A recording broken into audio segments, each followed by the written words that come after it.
This video will explain the story of Ninja Gaiden, as well as explain the journey of its protagonist, Ryu Hayabusa.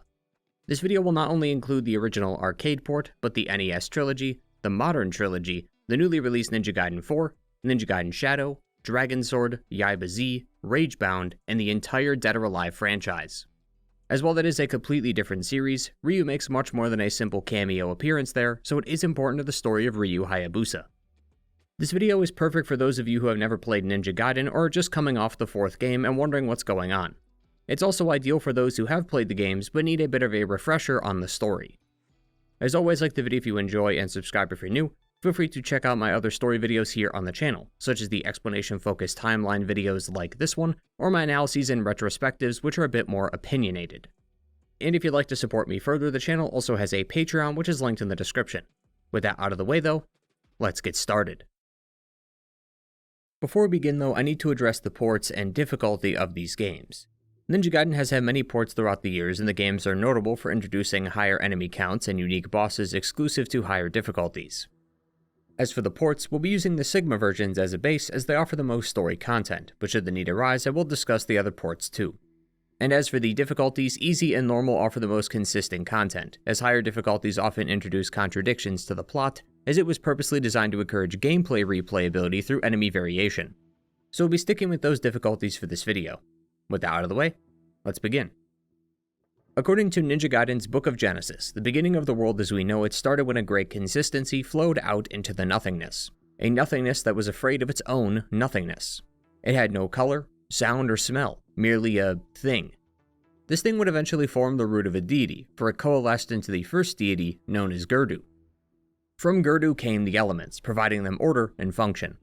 In a remote area of space from where Gerdu first provided order existed a territory of chaos, formed from elements without shape.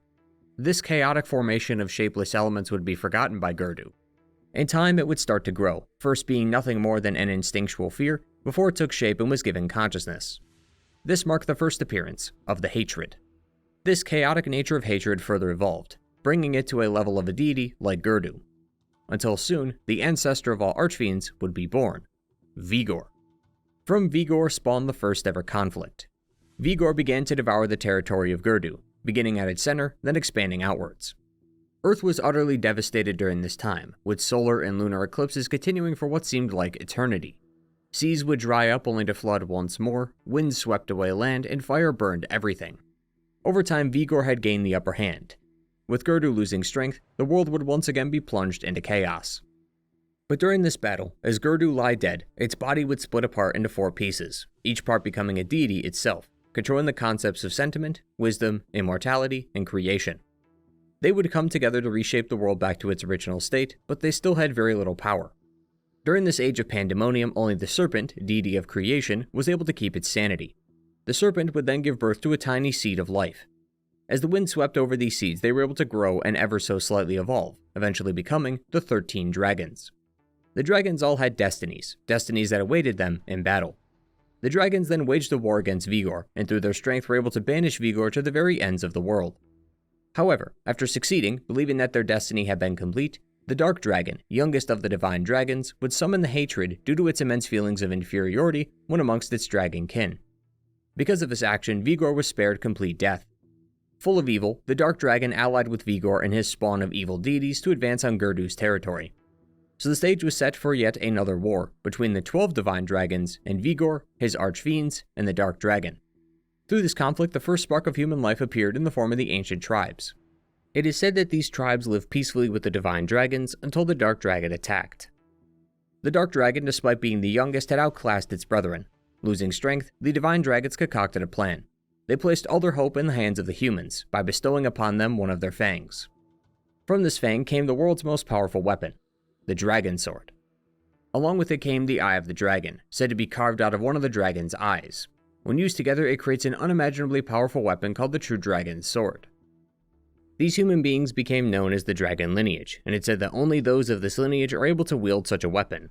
So they then got to work fighting the evil that threatened them. They would battle the Archfiends for tens of thousands of generations. Their battle finally came to an end when the Dragon Lineage was able to seal away the current Archfiend and their spawn inside Mount Fuji. Inhabited by the very essence of the dragons, the humans of the dragon lineage also struck down the Dark Dragon with this very blade. As the Dark Dragon died, its body would be used to create other items of great importance.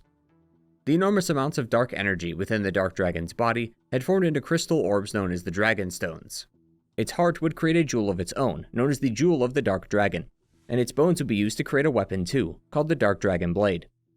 Like the Dragon Sword, the essence of the dragon it was formed from stayed within this blade as well, making it a weapon of chaos and evil. The sword was then entrusted by those of the dragon lineage who continued to keep it from falling into the wrong hands. However, during this age of chaos, all of the bloodlines of the ancient tribes were mixed together, and the legacy of the ancients would be carried on by another bloodline of fiends. There are numerous different fiends within Ninja Gaiden, but most can be classified as anything that isn't human, but there is a level of hierarchy that they follow. Above everyone is the supreme Archfiend Vigor. Below them are the Archfiends, who were born from Vigor. Below them are the Greater Fiends, fiends who are stronger than normal fiends but serve under an Archfiend, while under them are the Standard Fiend. Even though the battle between the groups was over, the war would never truly end. The dragon lineage and the fiends would continue to fight as other types of fiends would invade Earth and threaten human life. Despite all of them being fiends, it seems though they're in a constant struggle for power, as numerous greater fiends have warred with each other in the past, likely so they could claim dominion over all fiends, and thus be the one true ruler. This explains why new fiends seem to crop up every game, as they try to claim the vacant spots the others previously held. But just as the fiends grew, so too did the dragon lineage, but as ages passed, the term dragon lineage would be lost, as they are now known as the Dragon Ninja. Fast forward to the Sengoku era, Lord Nobunaga, who had challenged the heavens for control of the land, ordered that a stronghold be built atop Mount Fuji. Lord Nobunaga had sought the aid of the Dragon Ninja, who had recently formed a group called the Hayabusa Ninja Clan. He was well aware of their power and the foes they faced, so he offered to build them the Castle of the Dragon, an impenetrable fortress that could be used to quell any threats that would arise. Leader of the Hayabusa clan at the time, Shunden, then shook hands with the Lord, and soon the castle was built. Over time, those of the dragon lineage would continue to fight against the fiends, saving the world and its people when the need arises. Which leads us to today, where we play as one of the few remaining beings who could trace their lineage back to the dragons, one who would also come to wield the legendary Dragon Sword. The Dragon Sword is gripped firmly in the hands of young ninja Ryu Hayabusa. This then brings us to what is likely Ninja Gaiden Shadow. I say likely because it's not entirely clear, and this is something that will be quite consistent the further we get into this video. So forgive me if I spend some time in this video explaining my reasoning for why I put them in the timeline, rather than the events of the timeline itself. Shadow was marketed as a prequel to the NES games, but thanks to future titles being prequels to those already, it actually makes it a prequel to the entire franchise. The game's manual also says that by this point, Ryu had not yet polished his skills, only mastered the art of Firewheel, so this was one of his earliest adventures. Shadow takes place in 1985. Emperor Golf is an evil dictator who wants to rule the world, but Ryu Hayabusa is here to stop that from happening. To get to the Emperor though, he'll have to fight against his army, along with some formidable warriors under his command. Most notably the cyborg boss Spider, the wrestling duo Jack and Gregory, Colonel Allen, the head of Emperor Golf's army, and the evil nobleman Hokusai, a member of the army who possesses the power to control the wind. It is then that Ryu meets with Emperor Golf. Initially he casts lightning at Ryu, but halfway through he transforms into an evil battle robot. With one final strike, he slays the beast and completes his mission. As the castle of the dictator crumbles, so too does his hopes and dreams of ruling the world, for Ryu Hayabusa was here to save the day. But Ryu would soon have a lot more on his plate. Back to the Book of Genesis, it was during that time, all those years ago, that the final territory of Vigors was then named the Land of Vigor. This is also where the Dark Dragon committed its treachery amongst its dragon kin, and where the ancient tribes used to live. Their descendants, the Fiends, would then take control of this land. Supreme Fiend Gogon is said to have established what is now known as the Vigor Empire. It is said in the ancient text that if a warrior of the dragon lineage should appear, the Holy Vigoran Empire at the time would be infused with the power of the Archfiends, becoming an Archfiend. The Archfiend was then to obtain the Dark Dragon Blade. 7 days after this new Archfiend reunites with the Dark Dragon via the blade, it said that the Fiends would be blessed with exquisite harmony. And the start of those 7 days would come very soon. Sometime, possibly months in the future after Shadow, Ryu would then be called to meet with his uncle Mirai at the Shadow Clan Fortress. Mirai used to be a part of the Hayabusa clan too, but due to some unknown circumstances he was forced to part with them. He then formed his own rogue outfit called the Shadow Ninja Clan. Upon Ryu's arrival at the fortress, the ninjas of the Shadow Clan attack him, despite only being there for a chat. I don't recall the game ever stating why this is the case. An argument can be made for why this is, which will be discussed later in this section, but I think this is meant to portray the brutal journey that awaits those who walk the ninja path. It is, in some ways, a test to prepare the young ninja. But not to worry, not only does he have his strong wit and excellent skill, he's also aided by a kunoichi named Ayane. Ayane is a ninja from the Mugen Tenshin ninja clan, specifically part of the darker, more secretive sect known as Hajin Mon. Ayane will look after Ryu from a distance, sending Ryu messages via a letter attached to a kunai about upcoming hazards or enemies. After going through the fortress, he meets with his uncle Mirai, who is eager to do battle. After a small sparring session, Mirai and Ryu talk about the swords. Ryu reaffirms that he has the dragon sword within his possession, thanks to his father Ryu Hayabusa, who entrusted him with the sword while he was out training in the mountains, while the Dark Dragon blade stays safely locked away at Hayabusa village. But then Ayane comes bolting in with a message. The village is under attack. Soldiers have attacked the village and they are here for the Dark Dragon blade. Entering the village, Ryu is stopped by a gang of samurai. Ayane tried to fend them off, but she was injured, forcing Ryu to take over while she rests. Although she warned him of a samurai clad in black armor, pleading with him to not fight the man. But he must, for the village and its people are at risk. Fighting his way through the hordes, he'll see the destruction of his great village, a once tranquil place now serving as the resting place for the dreams of those young shinobi whose plans to be ninja have gone up in smoke. Navigating past a burning temple, he sees his childhood friend Kureha dead at the hands of their leader. A spear possessing the armor of a samurai named Doku has taken a hold of the Dark Dragon blade and now wields it against Ryu. Ryu is too weak to face Doku in his current state and dies during the fight, leaving the Dark Dragon blade in the hands of a fiend. Doku is the lord of greater fiends of the Vigor Empire. It seems as though the Vigor Emperor is making his move towards absolute power. Now, just to clarify, since I know the names are a little bit confusing, Vigor and the Vigor Emperor are not the same person.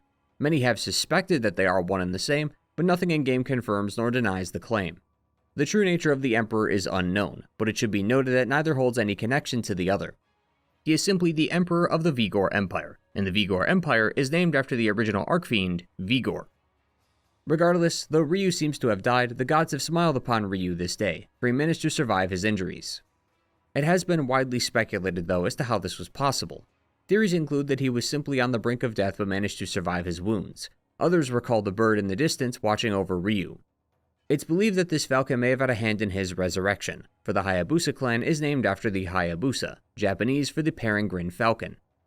Thus, the spiritual power of the falcon is assumed to have aided him, but it's never been officially confirmed. Either way, he survives and makes his way back to Mirai's fortress. With a new outfit and the dragon sword in hand, he has only one goal: rescue the Dark Dragon blade from the clutches of whoever possesses it, and kill anyone in his way, be they fiend or ninja, thus beginning his one-man quest for revenge. Ryu first starts by stowing himself aboard an airship headed for the Vigor Empire. The Empire is a dictatorship that has a very exclusionist stance on foreign policy, meaning that entering the Empire is not as simple as walking through its gates, so he's taken this airship to the capital city of Tehran. But it seems as though his trip will not be a chance for him to reflect and indulge in the airline's amenities. For a special agent within the Vigor Empire named Gamov has noticed his presence on board, and has sent squads of MSAT to deal with him. While cutting down the men of the Vigor Empire, Ryu destroys some of the ship's internal systems, most notably the electrical system, so that he can access the more restricted sections of the airship. Waiting for him at the top of the airship is Dynamo, a man a part of a special unit within the Empire's army, itching to add the ninja to his kill count. Dynamo's systems overloaded upon his death, sending electrical current throughout the ship, which caused its systems to explode, giving Ryu a rather unorthodox but effective way into Tehran. Upon entry, Ayane sends him a note that says to head to Han's bar. It's a well-known watering hole, but also the center of the underground crime networks in Vigor, the perfect place to find info on Doku. Stopping him from getting there is not only the military, but a handful of Black Spider ninjas. The Black Spider clan is a rival to the Hayabusa clan, and are also a descendant of the Fiend bloodline.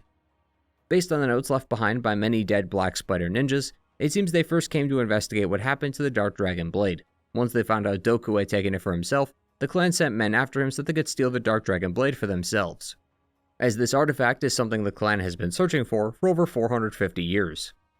So Ryu will have to contend with both the Fiends, the Vigor military, and the Black Spider clan just to get this blade back. Now you might question why he is killing all these people. Given his skills as a ninja, you might suspect him to prefer stealth or espionage. Ryu is skilled at both styles. However, as detailed in a note given to him by Mirai, if he is to find the Dark Dragon blade, Ryu only needs to kill anything he sees. The Dark Dragon's power grows as chaos and destruction grow within the world, so if Ryu is able to provide that kind of destruction and chaos, Mirai is certain that the blade will reveal itself to him. So he asks him to spare no subjects within the Vigoran Empire, for he is here for revenge, is he not? What does a few lives matter in the grand scheme of things anyway? On his way to Han's bar, he meets with Muramasa, a legendary blacksmith. We've seen some of his signs before throughout the game. He's known Ryu since he was a little boy, recalling the days that he and Kurihai used to play in the village, so he's been around the Hayabusa clan for a while. He'll serve as a helpful ally, selling wares and upgrading Ryu's equipment when necessary. After finding the bar, he walks in to see a woman fighting a fiend. This is Rachel, a fiend hunter. She gives Ryu the rundown on the fiends as he has yet to come across them in the wild. As briefly mentioned earlier, fiends spawn from the original Archfiend Vigor, however some are born as a result of a curse. Humans who are susceptible to the curse and succumb to it are turned into fiends. If you'll also recall earlier, I mentioned that some of the fiends had settled down on what is now known as the Vigor Empire, the location Ryu is in right now. This is mainly where this bloodline stems from. As such, they used to exist in much greater number back in the Middle Ages, but nowadays meeting one in person is incredibly rare. Ryu asks Rachel for Doku's whereabouts, restating his desire for revenge. Rachel is familiar with him, but tells Ryu that if Doku can be killed, she would have done it herself ages ago, as Doku was the one who took her twin sister, Alma. Afterwards, she'll split off from Ryu and track down some fiends to the Dwarku Monastery, hoping that she'll find some leads on Alma. Inside is a mural of two greater fiends, Nike, Fiend of Destruction, and Ishtaros, Fiend of Creation. According to the ancient text, when chaos ruled all, the bloodlines of these ancient tribes were mixed together, and their traits were passed down to the fiends. The twin sisters' bloodline then began a new race of fiends, beings who are considered awoken. Rachel notes that those who have awoken to become fiends will only find peace in death. Her disappointment upon hearing those words suggests some deeper history between Rachel and Alma that we are unaware of. While this is happening, Ayane tells Ryu to seek out that same monastery, as it may have leads on Doku. Ryu will then have his first bout with the fiends of this world. Rachel watches over this battle, eager to see the power of the young ninja. They talk about the nature of their blood and whether Ryu is truly strong because of training or because he is of the dragon lineage. Rachel also says that the nature of her blood is the reason for her existence today. As alluded to earlier, both Alma and Rachel have cursed blood. Alma was twisted and succumbed to the curse of the fiends thanks to Doku, becoming a greater fiend in the process. Rachel worries that the same could happen to her, but it's because of this blood that she became a hunter. She became a hunter to release her sister from this curse that grips her very being, even if the only way to do that is death. But as they talk, they're interrupted by a large fiend that swallows Rachel, although Ryu is quick to defeat it. After its death, it releases Rachel, who's shocked to see such a fiend, as she's never encountered anything of the sort before. Ayane, with her impeccable timing, has an answer. The Dark Dragon Blade is stirring the blood of all the fiends and those related to fiends, just as Mirai suspected. This explains why they're getting stronger and more numerous than usual. Ryu then asks Ayane to take care of Rachel while he heads underground beneath the monastery. As according to Rachel, this path will lead to the Vigor Emperor's palace, the Palace of Zarkan, where Doku will likely be. Watching over them is Gamoth and the Dark Disciple, who have confirmed for themselves the blade is indeed growing stronger after each death. Underneath the monastery is a cemetery, with the lingering remains of these individuals, be they spirits, skeletons, or the rotted flesh of the being's body, still inside, actively patrolling its halls. But that isn't the only thing that's been reanimated down here. The bones of a dead dragon have come back to life and want to kill Ryu. While this was happening, night had turned to day, and Rachel was out searching for her sister. There she had been stopped by the Vigor military. Fighting way through the ranks, she finds Gamoth. Gamoth drops that he is allied with Lord Doku, while also speaking as if he knows both Rachel and Alma very well. While Rachel seems keen on killing him, when the fight is about to conclude, Rachel spots Alma flying away in the distance, so she heads after her. Back on her ground, the Bone Dragon's body crushed the lock underneath, revealing the hidden entrance.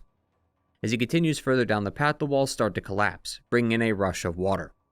Climbing back up to the top, he makes his way back to the monastery and is greeted by Alma.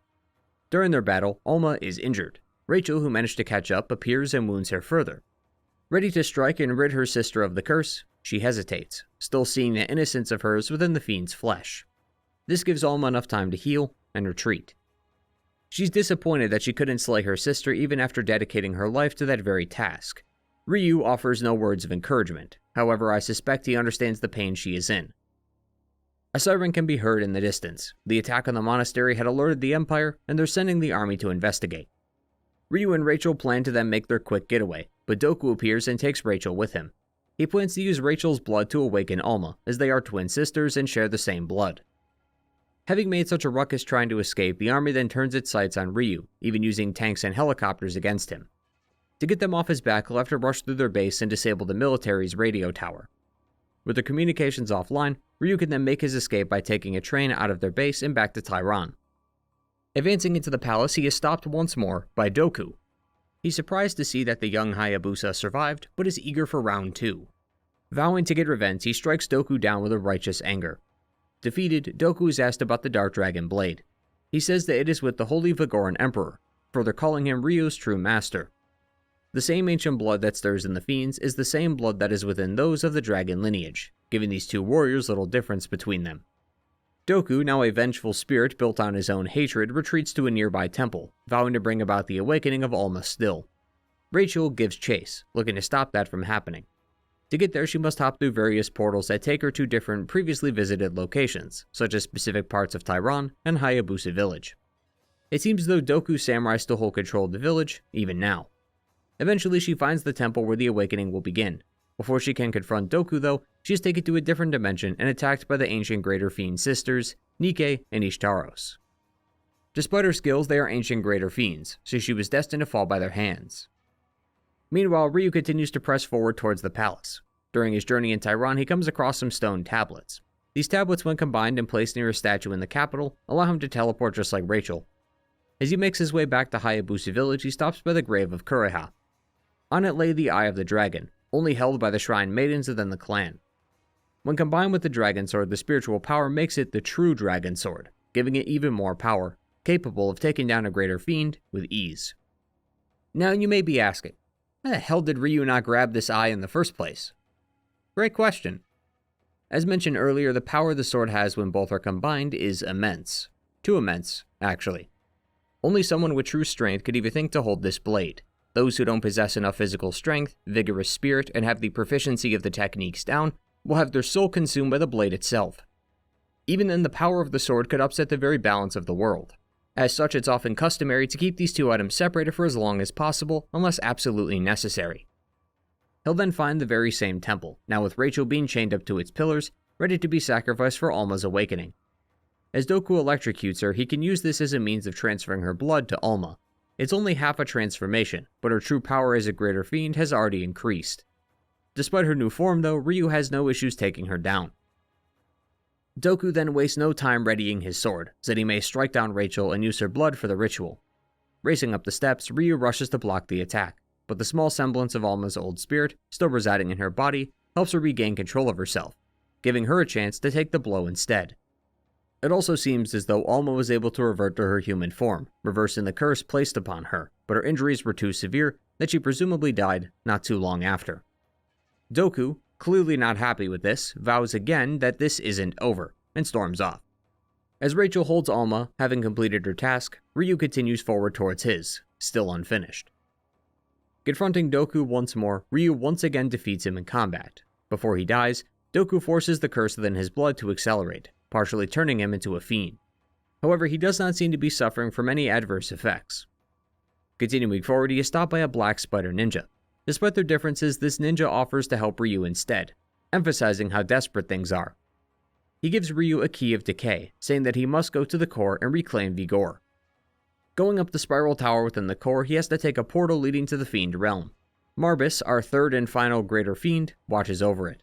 He wants to test Ryu's strength, so he sends his servants after him, some of whom are some of the larger fiends Ryu has already killed before, but now having been resurrected to fight once more. Once defeated again, Marbus decides to kill Ryu himself, but he too falls to the blade of the young ninja.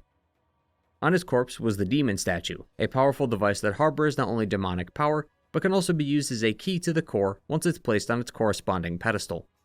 There he falls through a portal and arrives in a rather pleasant location, landing on a pile of bright flowers. Within this domain is His Holiness, sitting with his Dark Dragon blade. Consuming its power corrupts the land and the Emperor, giving him unimaginable demonic power. Ryu then uses Ninpo to break away some of the rocks and take his fight with the Emperor to the skies. But the Emperor won't die easily. Its first death only gives way to its other form, a monstrosity of skulls and bones. But as the final strike is dealt, the skulls crumble away. The Archfiend is no more, and his Fiend Curse is gone. Now all that remains is the blade. Ryu then rushes up the cavern, grabs the blade, and escapes before the cavern collapses on him. It doesn't look like he's going to make it. That is until Rachel appears to assist him. As they both climb out of the cavern, Ryu seems to lose control, or possibly toss the Dark Dragon blade out of the cavern, right next to Gamoth and the Dark Disciple. Now wielding it for himself, it seems though Ryu's work is not over yet. And it isn't. But as the Dark Disciple kills Gamoth, he then reveals his true nature.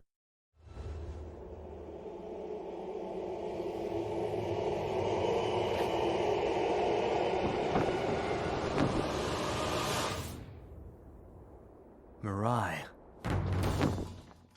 Mirai's actual plan was the blade all along. One could even say that leading Ryu away from the village was to make taking away the blade from the village that much easier. While not established in this game, it's mentioned in a future title, Yaiba Ninja Gaiden Z, that Ryu killed his uncle after making a pact with the Queen of Blood, that being Elizabeth, who will appear in the sequel. So it seems like Mirai had met with Elizabeth and made some sort of pact, although its specifics were unknown, but it clearly had to do with the blade. But Ryu isn't letting anyone touch that blade, not even his uncle. With Mirai dead and the evil having been vanquished, he, with one slice, destroys the Dark Dragon blade, forbidding anyone from ever using its power again. He then returns to Hayabusa village, visits Kureha's grave one more time, and returns the Eye of the Dragon to its rightful place. As time went on, Ryu would return to his normal activities, and even help rebuild the village after the destruction of what was now known as the Dark Dragon Blade incident. 6 months had passed since that day, with the scars still fresh on everyone's mind, but a few more were about to be added. Ryu was seen training a girl named Momiji. She is Kureha's sister, and she is both a shrine maiden and a ninja. After a quick training session, the two head on home. Momiji picks up some flowers for one of the children back at the village, but is ambushed by some ninjas of the Black Spider clan. She fends them off, but is ultimately defeated by a dragon. An old woman by the name of Obaba then comes by and takes her back to the village. Obaba seems to have usurped the power of the Black Spider clan because the previous leader passed away from old age. She doesn't exactly seem like the popular choice for clan leader, but many were quick to quell any harsh thoughts of her out of fear. Ryu is then ambushed by some of these Black Spider ninjas while inside the village. Like the samurai before them, they start burning and destroying the buildings of the village, even placing a boulder atop the stone circle, which is what Ryu used to teleport in the last game. Carving through the ranks, Ryu rescues some of the townsfolk, like Muramasa and some of the kids. During this time, he finds a note that details their purpose behind the attack. They came here to take the Eye of the Dragon, the item used to make the true dragon sword. As the Shrine Maidens are the ones who carry it with them, Momiji was a prime target for abduction. Heading up some flights of stairs towards the main temple, he battles the dragon but still finds no sign of Momiji. Ryu then doubles back, returning to the Forest of Shadows to find any clues on her whereabouts. He finds on the ground the pouch of her flowers, so he knows that she must have been taken. Returning to the village, he uses some ninpo to destroy the boulder, giving him access to the teleporter. It sends him back to Tairan right next to the monastery, yet one that is fully rebuilt, despite how much destruction had occurred months prior. Puzzled, he nevertheless continues forward into the monastery once more. Inside, he finds fiends who have once again taken control of the building. Destroying the larger fiend at the altar seems to dispel the illusion, revealing its true nature. On the beast's body, he finds an item known as a dragon stone. But before he can get a chance to examine it, Ishtaros returns to the realm of the living and introduces herself to Ryu. She isn't looking for a fight, merely curious to know the name of the man who felled the creature here, a name she plans on remembering. Returning with the dragon stone in hand, Muramasa gives Ryu the lowdown on the stone. The dragon stones are crystals of immense evil energy, released by the Dark Dragon the moment it died at the hands of the dragon lineage. Not unlike Dragon Ball, bringing all of them together in the same place would enhance their power. But with these stones bringing untold levels of destruction and chaos, enough evil power to exceed the Dark Dragon blade. Piecing things together, he assumes that due to recent events, both the Black Spider clan and the Fiends are now allies. Muramasa then suggests that Ryu follow the light of the dragon stones. They seem to be connected, with one revealing the path to the other, and so on. These stones are best left in the hands of the Hayabusa, and not some fiends, so he'll need to be fast. From here on, Ryu will use the Stone Circle Cove as a means of quick travel. Each stone lights a new stone circle within the cove, with each circle taking him to previous locations from Ninja Gaiden 1. Even facing off against old adversaries from the Dark Dragon Blade incident, like the Bone Dragon and even Doku. Due to this, I don't think it's necessary to retread old ground here, so I won't repeat myself. During these missions though, Ryu will end up saving Sakura, one of the girls from the village who is also going to be abducted. They likely did this to lure Ryu out, as the clan also wants his dragon sword. He will also receive help from some of the boys as they fashion him an explosive bow.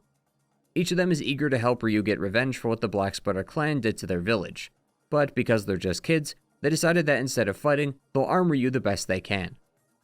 At the Sputter clan village, Obaba learns that the Eye of the Dragon couldn't be a Hayabusa village because it was inside Momiji. It's unclear how she was able to place it inside of her, but because of this she is unable to be killed, likely because the stone may lose power or be destroyed if she is. Ishtaros then appears before the clan, with their heads bent down in respect, as they inform her of the situation. Ishtaros tells them not to worry, for she will handle this from now on. Before she leaves though, she has one last task for Obaba: defeat Ryu and take the dragon sword from his cold dead hands. But she knows that Obaba is too weak to do it, so she transforms her into a fiend. But it seems as though, despite her own help, Ishtaros is fully aware that Obaba will still fail, even wishing for her to be killed by Ryu's hands, suggesting that she has a much deeper, more elaborate goal in mind. With 6 of the 8 Dragon Stones in hand, it's now time to take the fight to the Black Sputter clan. Ryu then races to their village, arriving at the Isle of Destiny, ready to fight Obaba and get Momiji back. As Obaba's corpse crumbles before him, he follows the stones yet again, which take him to the temple where Olmo was to be awakened. From there, he collects the 7th Dragon Stone and heads into the next portal, which takes him to the realm of the fiends. At the end of the path is Ishtaros and Momiji. The Greater Fiend then snatches his Dragon Stones, revealing that Ryu collecting these stones was her plan all along. She wanted him to get them for her, so that she could take them from him, combining his 7 with the one that she seemingly possesses, and using that power to be the strongest being in the world. With all laid in her possession and Ryu without the Eye of the Dragon, the fight was over before it even began. Momiji then calls out to Ryu in a desperate attempt to help him. But it was here that she would see an apparition of Kureha. The Shrine Maiden sisters combine their powers, allowing Momiji to release the power of the eye from within her body, giving it form once more, giving Ryu a last-minute chance to turn the tide of this battle. After slaying Ishtaros, Ryu then heads deeper into the underworld, in search of his true enemy. At the very bottom is Nike. She plans to meld the Dragon Stones with her sister so that they could become one. Doing so would resurrect the Holy Vigor Emperor once more, with the fiends on top as rulers, a fate that the world must not experience. But as Nike is about to complete the ritual, something goes wrong. The power of the Dark Dragon overpowers it, giving it complete control, malforming her sister into a Dark Dragon Ishtaros-like hybrid. With that, the Emperor is once again reduced to bones, but as we know, its second form is just underneath. After beating it for a final time, Ryu looks up to see Ishtaros still consumed by the Dark Dragon husk. An explosion erupts, sending Ryu and Nike into the abyss. The worst possible scenario has just occurred. The Dark Dragon has returned.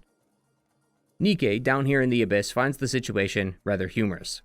That the two of them, along with their races, despite their near constant battles for supremacy, will both die at the hands of the Dark Dragon. Those who have fallen into these pits never return, neither human nor fiend, and the Dark Dragon is too powerful to be stopped by anyone. Still, she has been granted one glimpse of hope. She may die soon, but she can at least kill Ryu before it happens. But Ryu does not plan to take this line down. He'll not only kill Nike, but he'll kill the Dark Dragon, such as his duty as the Dragon Ninja. After a long and hard-fought battle, Ryu comes out victorious. He carries Momiji out of the abyss, and the two head back to the village. They pick flowers with the kids and enjoy the peaceful tranquility of the day. We get to see the man's handsome mug, too. The flowers they pick go atop the grave of Kureha, whose actions and kind soul have never been forgotten by those of the village. Inspired by Ryu's heroism, the kids all watch over a sparring session between him and Momiji, hoping that maybe someday they'll become warriors who rival even the Dragon Ninja himself. But while that won't be for a very, very long time, that day will come, thanks to Ryu, who defeated the Dark Dragon and saved the world again. Sometime later, the Hayabusas would be called back into action once more. The infamous vampire fiends had arisen from the dark depths of the underworld. The stage is set for the final battle, as when the curtains close on tonight's performance, the winner of this millennium-long war will finally have been crowned, as the grand fight between Crimson, leader of the Vampire Fiends, and Ryu Hayabusa, begins. Dodging a sonic blast, Joe takes his sword and thrusts it into Crimson, using the new leverage to Izuna drop him onto a car. But the technique was unsuccessful. Joe then takes a wound to the shoulder, only to be saved by Ryu. He guillotine throws him into the wall, but Crimson retaliates with a laser beam of dark energy. Joe tanks the blow and offers up the eye of the dragon, using the light as a means of blinding the beast, while Ryu goes in for the killing blow. The Vampire War, as it would come to be known, is officially over. The light of dawn once more drives away the darkness, but the darkness is destined to lift in the end. As he and Joe returned to the village, he was greeted by the rest of the villagers. Momiji, Omitsu, Genjiro, and the many others we met during Dragon Sword. But a ninja's work is never over. Momiji received word not too long ago. A dark shadow has fallen over Tokyo. The Black Spider clan has launched yet another attack. He then heads out in search of the Black Spider, while Momiji watches over the village.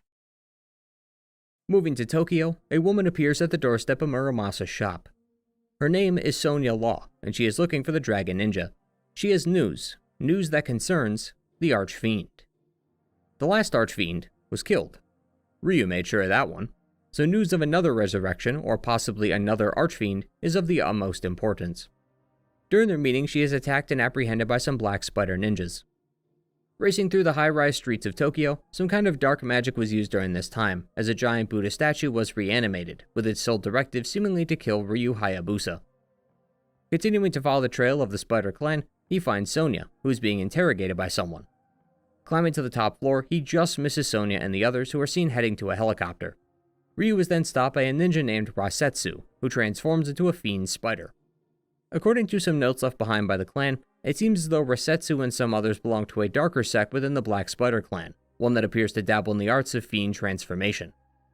Finishing him off, he attacks the woman holding Sonia, who is revealed to be Elizabeth, the same one who had a pact with Mirai. She tosses Sonia off the helicopter, having gotten what they need from her, while also sending her Buddha statue after him again. Talking with Sonia, she reveals that she is from the CIA, and that the fiends are trying to resurrect the Archfiend. In fact, Elizabeth and Co. are already on their way to Hayabusa village to steal the demon statue, the same one Ryu had found on the corpse of Marbus. As Ryu arrives, the battle has already begun. Hayabusa village has once again been destroyed, leaving only ash and cinder. Ninjas of the Hayabusa clan do their best to fight off the incoming threat, and even Ryu Hayabusa has joined the conflict, despite his injuries. Leading the charge against the village is Elizabeth, along with the new leader of the Black Spider clan, Genshin. Having taken power after Obaba's defeat at the hands of Ryu, he is here not only to get the demon statue, but to settle a score with his rival, Ryu Hayabusa. The clans have been enemies since anyone can remember, so it's only natural for a duel between the leaders to ensue. But Genshin has come equipped with his own deadly ancient weapon, one passed down through the generations within the Black Spider clan, called the Blade of the Archfiend. It's said an Archfiend's evil magic resides in the blade, which is what gives the wielder its power. A rather evil blade by the sound of it. Climbing to the top of the castle of the dragon, he finds Genshin and Elizabeth, who have already taken the demon statue, while his father falls to the bottom of the tower. The demon statue was used as a lock. Under Mount Fuji lay a portal to the realm of the fiends. The Hayabusa clan had managed to keep it locked tight, preventing any fiends from entering the land of the living. But now that the demon statue is in their hands, the seal has been broken, and fiends are free to enter their world. Ryu tries to take it back, but Elizabeth runs away while Genshin gets in his way. Genshin nor Ryu will go down easily though, so the fight concludes with Joe coming back and taking over for Ryu, while he rushes after Elizabeth. From here on, Ryu will be traveling across the world to defeat her, but she is simply a pawn in a much grander scheme. The new Archfiend this time around is a being named Vazda. Do you remember when I said that an Archfiend was imprisoned inside Mount Fuji by the dragon lineage? That is assumed to be Vazda. According to the Holy Scripture, his body was made from the remains of Vigor, likely when he was defeated by the dragons all those years ago. His arms were born from the right arm of Vigor, his legs were born from the left leg. His bones were formed from his flesh, and even his mind is said to be from the mind of Vigor himself. Countless millennia ago, 4 beings rose to power. They were known as the Kings and Queen of the Fiends. Together, they split the underworld into 4 sections, with each one ruling over one of these sections. These 4 fiends are Zidonius, ruler of flame, Wolf, ruler of storms, Alexei, ruler of lightning, and Elizabeth, ruler of blood. But a conflict had broken out between these fiends, and the world had erupted into chaos. During this time, a lone philosopher named Dagra Dai would fall into the abyss of the underworld after losing his footing while lost in thought as he stared at his ravaged land. As the man awoke, he caught the attention of Vazda. He stared into the Archfiend's evil eye, which emitted a gaze of light that burned into his forehead, causing him to collapse. As he awoke, he felt a third eye atop his head. He had been reborn not as a philosopher, but as an infernal priest. With his newfound power, he commanded the aforementioned greater fiends to do his bidding. As a priest and a servant of Vazda, he has a great deal of adoration for the Archfiend. He taught the fiends of Vazda and his origins, gathering followers and allies along the way, with the sole purpose of awaking their slumbering god. They plan to bring the innocence of this world to the shrine of Gogon, who, as mentioned earlier, was the creator of what we now know as the Vigor Empire. They plan to bring them to his shrine, his final resting place, where Elizabeth, Queen of Fiends and Blood, will offer these sacrifices to the Archfiend. To get the plan started, Vazda instructed Elizabeth to find the demon statue. Once found, she will have dispelled the barrier leading to the underworld. She'll then awaken her brethren, the other greater fiends, to cause even more chaos in the world. Once enough blood has been spilled, the Archfiend will awake, and the Age of Vazda will begin. But of course, we need not forget that there is one man out there who could foil this entire plan. Ryu's first stop is New York City, as the greater fiend Alexei has turned the place into a hellish war zone fit for a fiend. The conduit for his power is none other than Lady Liberty herself. The Black Spider ninjas are also spotted amongst the fiend ranks. This is something that will remain consistent across the following few areas. Looking at the destruction of the beautiful city, we can see that any semblance of life is gone. All that remains is the essence of the city. The neon lights are still glowing as the taxis await a passenger. The trains that would have been late anyway now lie destroyed on the tracks. New York City is often called the city that never sleeps, but in the aftermath of this attack, all that follows is a long silence, and who knows if it will ever recover. While traversing what seems to be the Brooklyn Bridge, Ryu fights a large ogre fiend. As the beast lands in the East River, Sonya comes by to pick him up and take him to Liberty Island. Kind of an interesting little detail, but the island has a ninja museum, which according to Ryu is filled with misinformation. It is likely because the clans refuse to share their secret techniques with anyone outside their own. Climbing up Lady Liberty, he meets with Alexei and the two do battle. He summons a small arena reminiscent of the cosmos, referencing his earlier comment about experiencing things the human mind could not comprehend, which emphasizes the disparity between fiends and humans. But evil is fragile, and his overconfidence ultimately led to his death. But his power is still behind Lady Liberty, who like the Buddha statue serves the fiends and attempts to kill Ryu. As he strikes her down, Lady Liberty sinks into the ground. Almost poetic. No? Lady Liberty represents many things, but in this case I think freedom is most relevant. Ryu freed her, liberated her from the chains that bound her. But these chains can be metaphorical, as the fiends have tied down the world, killing and capturing hundreds, possibly millions of innocents in the process. As Lady Liberty sinks to the bottom, you can't help but wonder if Liberty will even remain when this battle is over. Ryu then travels to a vaguely European country, as Wolf and his werewolves are on the loose. Wolf is a fighter and the strongest of his pack, but he is quite bored, having not found a worthy opponent in quite some time. So he urges his followers to storm the Aqua capital and find him a true warrior. The one who does will be made ruler of this land. As the fiends take to the streets, they butcher anyone they can, only for Ryu to show up once again, ready to take them down. He then heads towards the large imposing castle that watches over the city. It used to be a sign of beauty and elegance, but Wolf has turned it into a fiend lair for his army.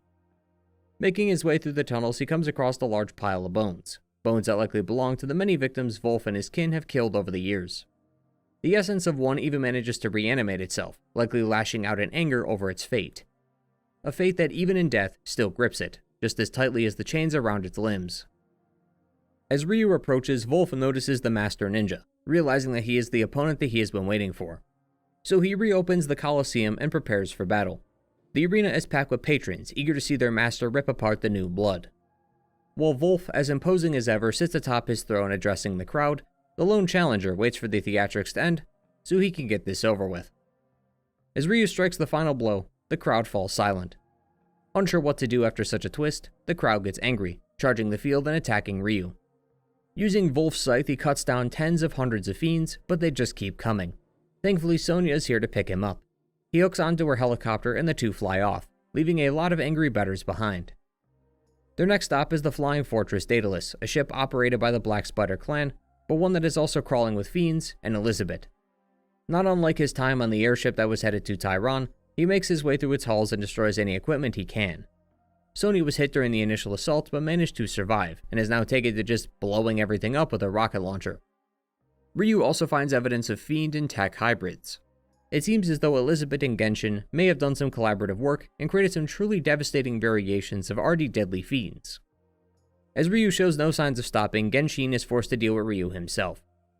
Ryu will come out victorious once more, but the structural damage of the plane forces them to part ways for now. Ryu and Sonya then take a bike and drive out of the plane right as it lands.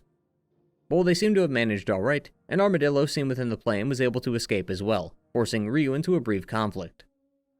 With it taken care of, he and Sonya head north to a seemingly European military state, now under siege by the third greater fiend Zidonius. Interestingly, Zidonius reveals that he was the one who granted humanity fire. This gift he bestowed upon them is enough to make him think that humanity ought to serve the fiends as thanks. So he delivers them an ultimatum: submit or die. On top of this, the land itself seems to have some rather rich history. As outlined in the book, The Ruler of the King of Darkness, in the early 20th century, a ruler known as the King of Darkness came into power after a series of bizarre deaths over the course of a few years led to all the previous heirs being dead. During his rule, the King of Darkness kept beside him a statue of a giant with a veiled purple face. It's noted that the statue could speak, and that the giant's voice would invade His Majesty's mind. In time, the king began to worship a statue of Vazda. Eventually, fiends would then invade his land, killing his people, while he sat on the throne, elated. His reign of terror ended when both he and the giant statue were slain by an unknown warrior, simply known as the Black-Robed Master. After a few weeks, the general of the land's army marched his forces to the capital and announced that he would be forging a new government in place of the old, thus beginning the reign of the modern military superpower. Reaching the top of the clock tower, Ryu confronts Zidonius, unamused by his incessant rambling about his legacy. As he dies, Zidonius is given a taste of his medicine, letting him bathe in the essence of the very power he created. As the burning sensation courses through his body, Ryu escapes the clock tower, watching it blow up from afar as he continues towards his next target. But before we continue though, let's take a few steps back.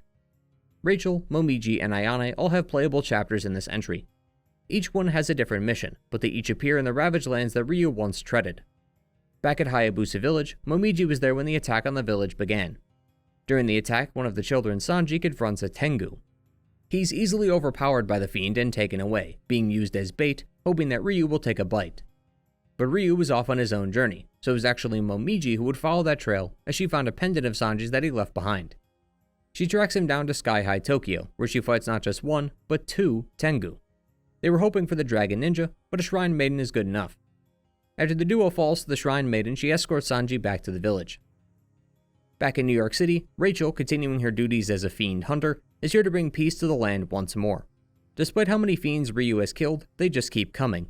She notices a great beast flying off in the distance and gives chase.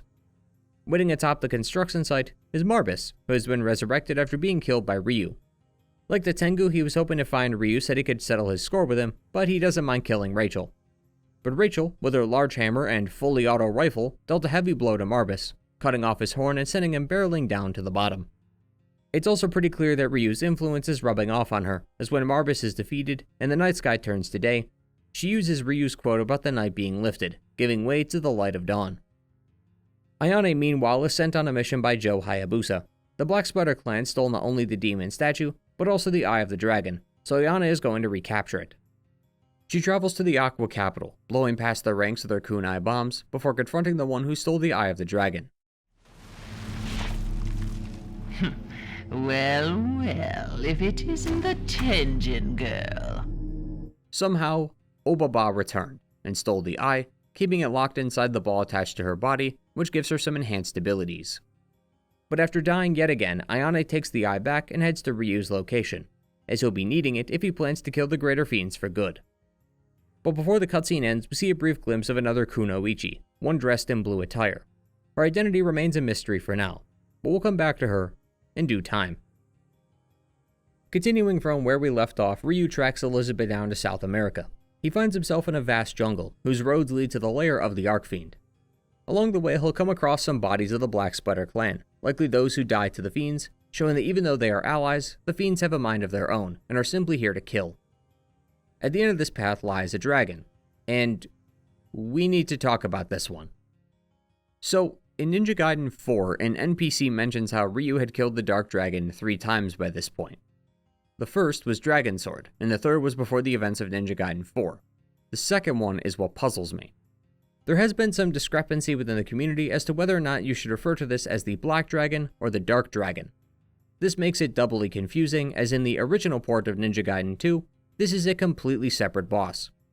The thing is, we won't see or hear any mention of the Dark Dragon again until that fourth game, which won't be for a while.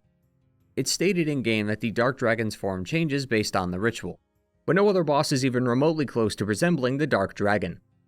Further, on the official Team Ninja website, and in a Famitsu article about Ninja Gaiden 2 Sigma, both sources reference the Dark Dragon returning.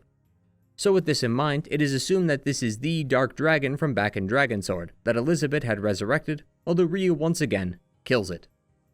Elizabeth then uses the demon statue to summon blood rain from the sky, and she then heads into a cavern where she'll meet with the infernal priest Dagra Dai. Heading inside, it's much grander than you'd ever expect.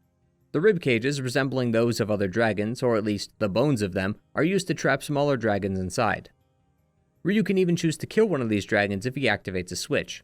It's an optional boss the player doesn't have to kill, but Rachel says that Ryu never leaves a fiend behind, so canonically, Ryu kills every fiend he can, including this one. While going through the cavern trying to reach the Necromantle, Elizabeth is seen delivering the demon statue to Dagra Dai. The ritual to revive the Archfiend is ready to begin, but Dagra Dai senses Ryu, so he asks Elizabeth to take care of him. Black Spider ninjas are dispatched to meet Ryu halfway and kill him while he ascends the steps, while Elizabeth serves as the last line of defense, although she too will be killed by the Dragon Ninja. She mentions before her death that they all await the arrival of the Archfiend. Ryu inquires where it is, but she does not answer.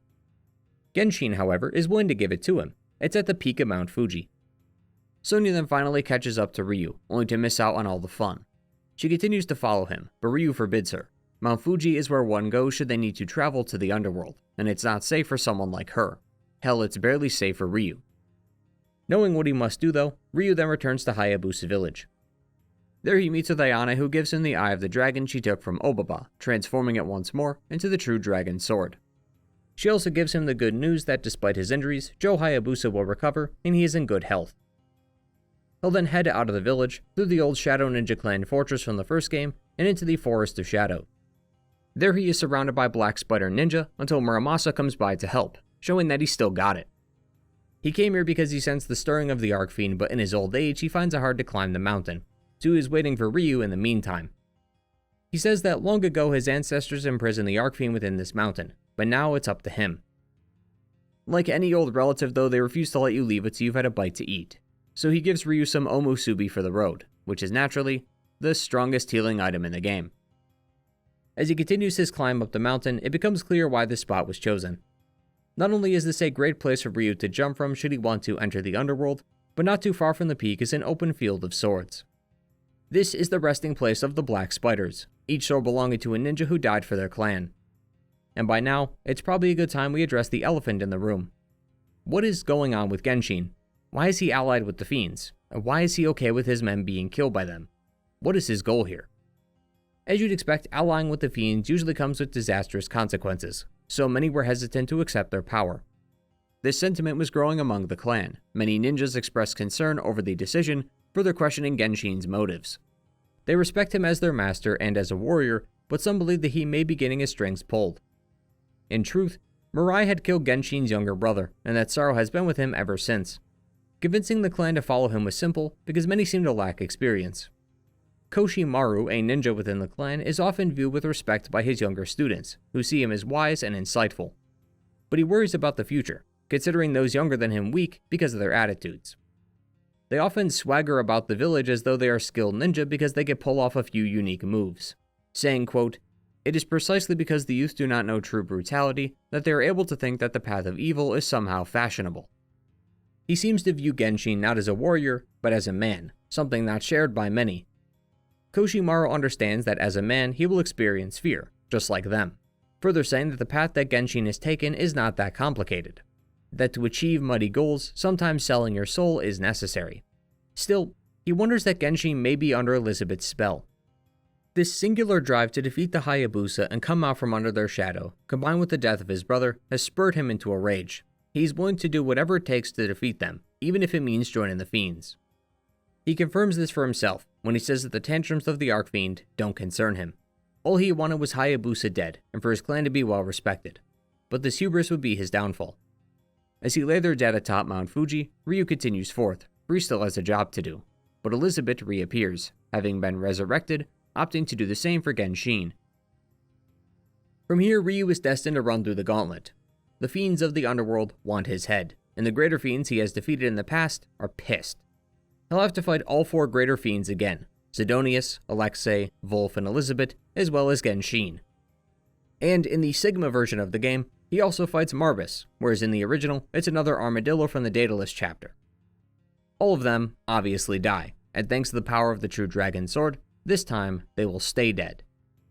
The only things necessary to bring up are that Sonya didn't listen to Ryu and had come down here to the underworld, but was quickly captured and taken by Alexei. Thankfully, Ryu was here to save her. And when killing Genshin for the final time, with his last remaining strength, he asks Ryu to take his sword. He does not apologize for what he did, for he has no regrets. All he ever wanted was a future for the Black Spiders, and as a ninja, Ryu should understand, as they both pursue causes greater than themselves.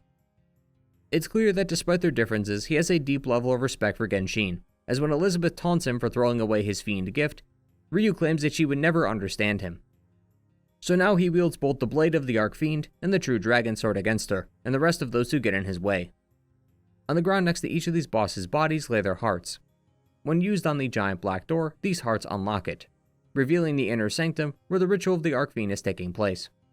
But something is wrong with the ritual. They don't have enough blood to awaken the Archfiend. Ryu had lucked out, as now all he has to do is defeat Dagra Dai, and this will be over. But Dagra Dai, after having been wounded, understands what's at stake, and decides that he will be the sacrifice, which is just enough blood to awaken the Archfiend. The Archfiend, only barely transformed, took to the skies, hoping to escape the underworld so that it may spread chaos across the world. Ryu manages to cut it off, breaking a large orb in its chest and sending it back down to the bottom. Ryu, though, was injured in the fight. It was just a minor cut, so no big deal, but his bloodline is ancient and powerful, so when it drops from his arm onto the body of the Archfiend, it's able to transform itself into its true form. But as is often the case, Ryu survives his fight with the Archfiend and kills the beast again, whose body explodes in what could easily be mistaken for a nuclear blast. While the world may assume that Mount Fuji had simply erupted, few know the real truth. Thanks to Ryu, the fiends were banished to the underworld once more, and the world has been saved, as darkness is destined to lift in the end. He then honors Genshin by bringing his weapon to where all the Black Spider ninjas are buried, so that he may be with his comrades in death. As he walks off, he is then greeted by that mysterious Kunoichi from earlier, but she once again remains anonymous. As time went on, the Hayabusa would rebuild the village once again, restoring it to its former glory, but Ryu would soon find himself visited by the Japanese government. Ishigami of the Ministry of Defense External Affairs, Amazuki Cloud, Self-Defense Force Special Security Unit, are here with a proposal. The day before, terrorists launched an attack in London and gained control of the Prime Minister's residence. But Ryu questions what this has to do with him. Well, the attackers specifically requested Ryu Hayabusa as one of their demands. So the Dragon Ninja travels to London to see what they want. Making his way through the terrorists into the Prime Minister's residence, he meets with their leader, known as the Regent of the Mask. He walks in just as he kills the Prime Minister, for he never cared for him, only Hayabusa. What initially seems like a simple operation turns into anything but, as despite dealing a rather fatal blow, the Regent casts a spell on the dragon's sword, relinquishing its power and putting it inside Ryu's arm. As he explains, he's inflicted Ryu with an old Slavic curse called the Grip of Murder. The dragon sword has killed hundreds of thousands, maybe millions of beings over the generations. It's stained with the blood and the sins of its wielders, including all the dragon ninja before him, along with his father, and even him. The Regent wants him to confront this pain, this misery he's caused, so the curse has attached the blade to his body in the form of this marking. Every so often its power manifests, as the sorrow and hatred contained within the victims the blade has taken are released, forcing Ryu to fight the very same enemies he's just killed. Over time, this curse will get worse, going further and further up his arm into his body, before eventually killing him, succumbing to the weight of his very own sin. The Regent then leaves, satisfied, now having completed his real objective. After just barely contending with the pain of the blade, and a bombing run that followed shortly after, he's taken back to base to discuss next steps. This is when the team learns of the people behind the attack. The group is called Lords of Alchemy. Back in the day, LOA was a high-tech conglomerate, but when the economy crashed, they diversified their manufacturing, creating just about anything they could. These alchemists are seeking global control, They believe the world does not need kings, monarchs, or presidents, so they will ask every country to agree to their terms. They have 7 days, the same number of days it took God to create the world. If they decline or simply don't answer, they die. The rest of Ninja Gaiden 3 then takes place over the course of these next 7 days, as Ryu and the rest of the crew, including Mizuki, Ishigami, and the newly introduced member Cliff, work together to stop the Lords of Alchemy from destroying the world. The following day, Ryu travels to the Arabian Peninsula. The speech given by the region is believed to have been filmed from this location, so Ryu goes to investigate. Having lost his sword, though, he is without options. Fortunately, Mizuki gave him a bow, and Ayane comes by to drop off a sword from his friend Hayate. Mizuki's intel was right on the money, as the place, despite being abandoned, is swarming with LOA soldiers. At the top of the building is the Regent, except he's only here via hologram. This is when he reveals the origins of the Grip of Murder curse, which we already explained. The Regent then sends more of his men after Ryu in an attempt to kill him. Once they're defeated, he returns to Mizuki with updates. This is when Ryu is introduced to Kana. Kana is sort of Mizuki's daughter. Basically, Mizuki's sister and Cliff's brother got together and gave birth to Kana, but an accident occurred that killed them both. Now Mizuki watches over her as her guardian. Kana, however, has trouble speaking, especially to new people, so she only communicates via text. She is introduced to Ryu, but he's surprised to find that she's scared of him, as Ryu does not consider himself to be a scary person. Like the sword and its victims, it causes a brief moment of introspection within him. Before the day ends, though, let's go to Paris. Ayane is getting some well-deserved me time before some LOA thugs break in. Disappointed, she reluctantly gets back to work, now that her vacation has been cancelled. She receives an order from Irene Law. Irene is Sonia from the previous game. Sonia was just a codename she used. Sonia/Irene says that the French government has opposed the region's demands. LOA plans to make an example of the president, so Ayane must be sent in to stop them from getting to their residence. Ayane discovers that the Black Spider clan and the LOA are also working together. She'll then slaughter every member of each group on the way to his chambers and come across the trio of alchemist mages. Despite their death, the alchemists have activated their kill switch, which was a barrage of missiles, claiming that it would cleanse the unclean world. Fortunately, Irene was there to help her out. Despite thinking her vacation was back on, there is still more to do. Irene wants to learn more about these LOA guys. She knows that Ryu is looking into it, but with his condition, she fears that he may face more problems that could divert him from the mission. So Ayane is the only one who can help her. Day 3 then begins with Ryu heading towards Abysmo Island near the Indian Ocean, which they believe is a location for a secret LOA base. As they each give each other the rundown, we see that Kana is slowly coming around to Ryu, showing that he may not be so scary after all. Flying to the base, they find not just LOA members, but even fiends. Upon entering the base's laboratory, we see dogs, dinosaur bones, and a lot of military equipment. When confronting the Regent, Ryu inquires about the dinosaurs. Tell me about the dinosaurs. He says that the bones are cloned from fossil cells. The purpose? Business. Small dinosaur pets would sell like hotcakes these days. But more importantly than that is the tech. Cloning means anything. Animals, organs, human bodies. It's got potentially disastrous consequences, and that kind of power is not something people like the LOA should have. After defeating the clone dinosaur, he goes to end the Regent's life, but finds that Mizuki was kidnapped. Mizuki. Hayabusa, I'm sorry. Drop your sword, ninja.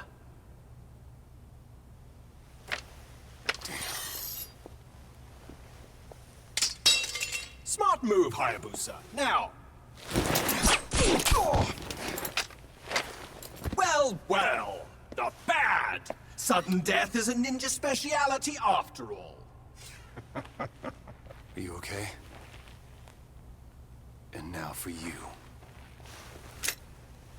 Mizuki.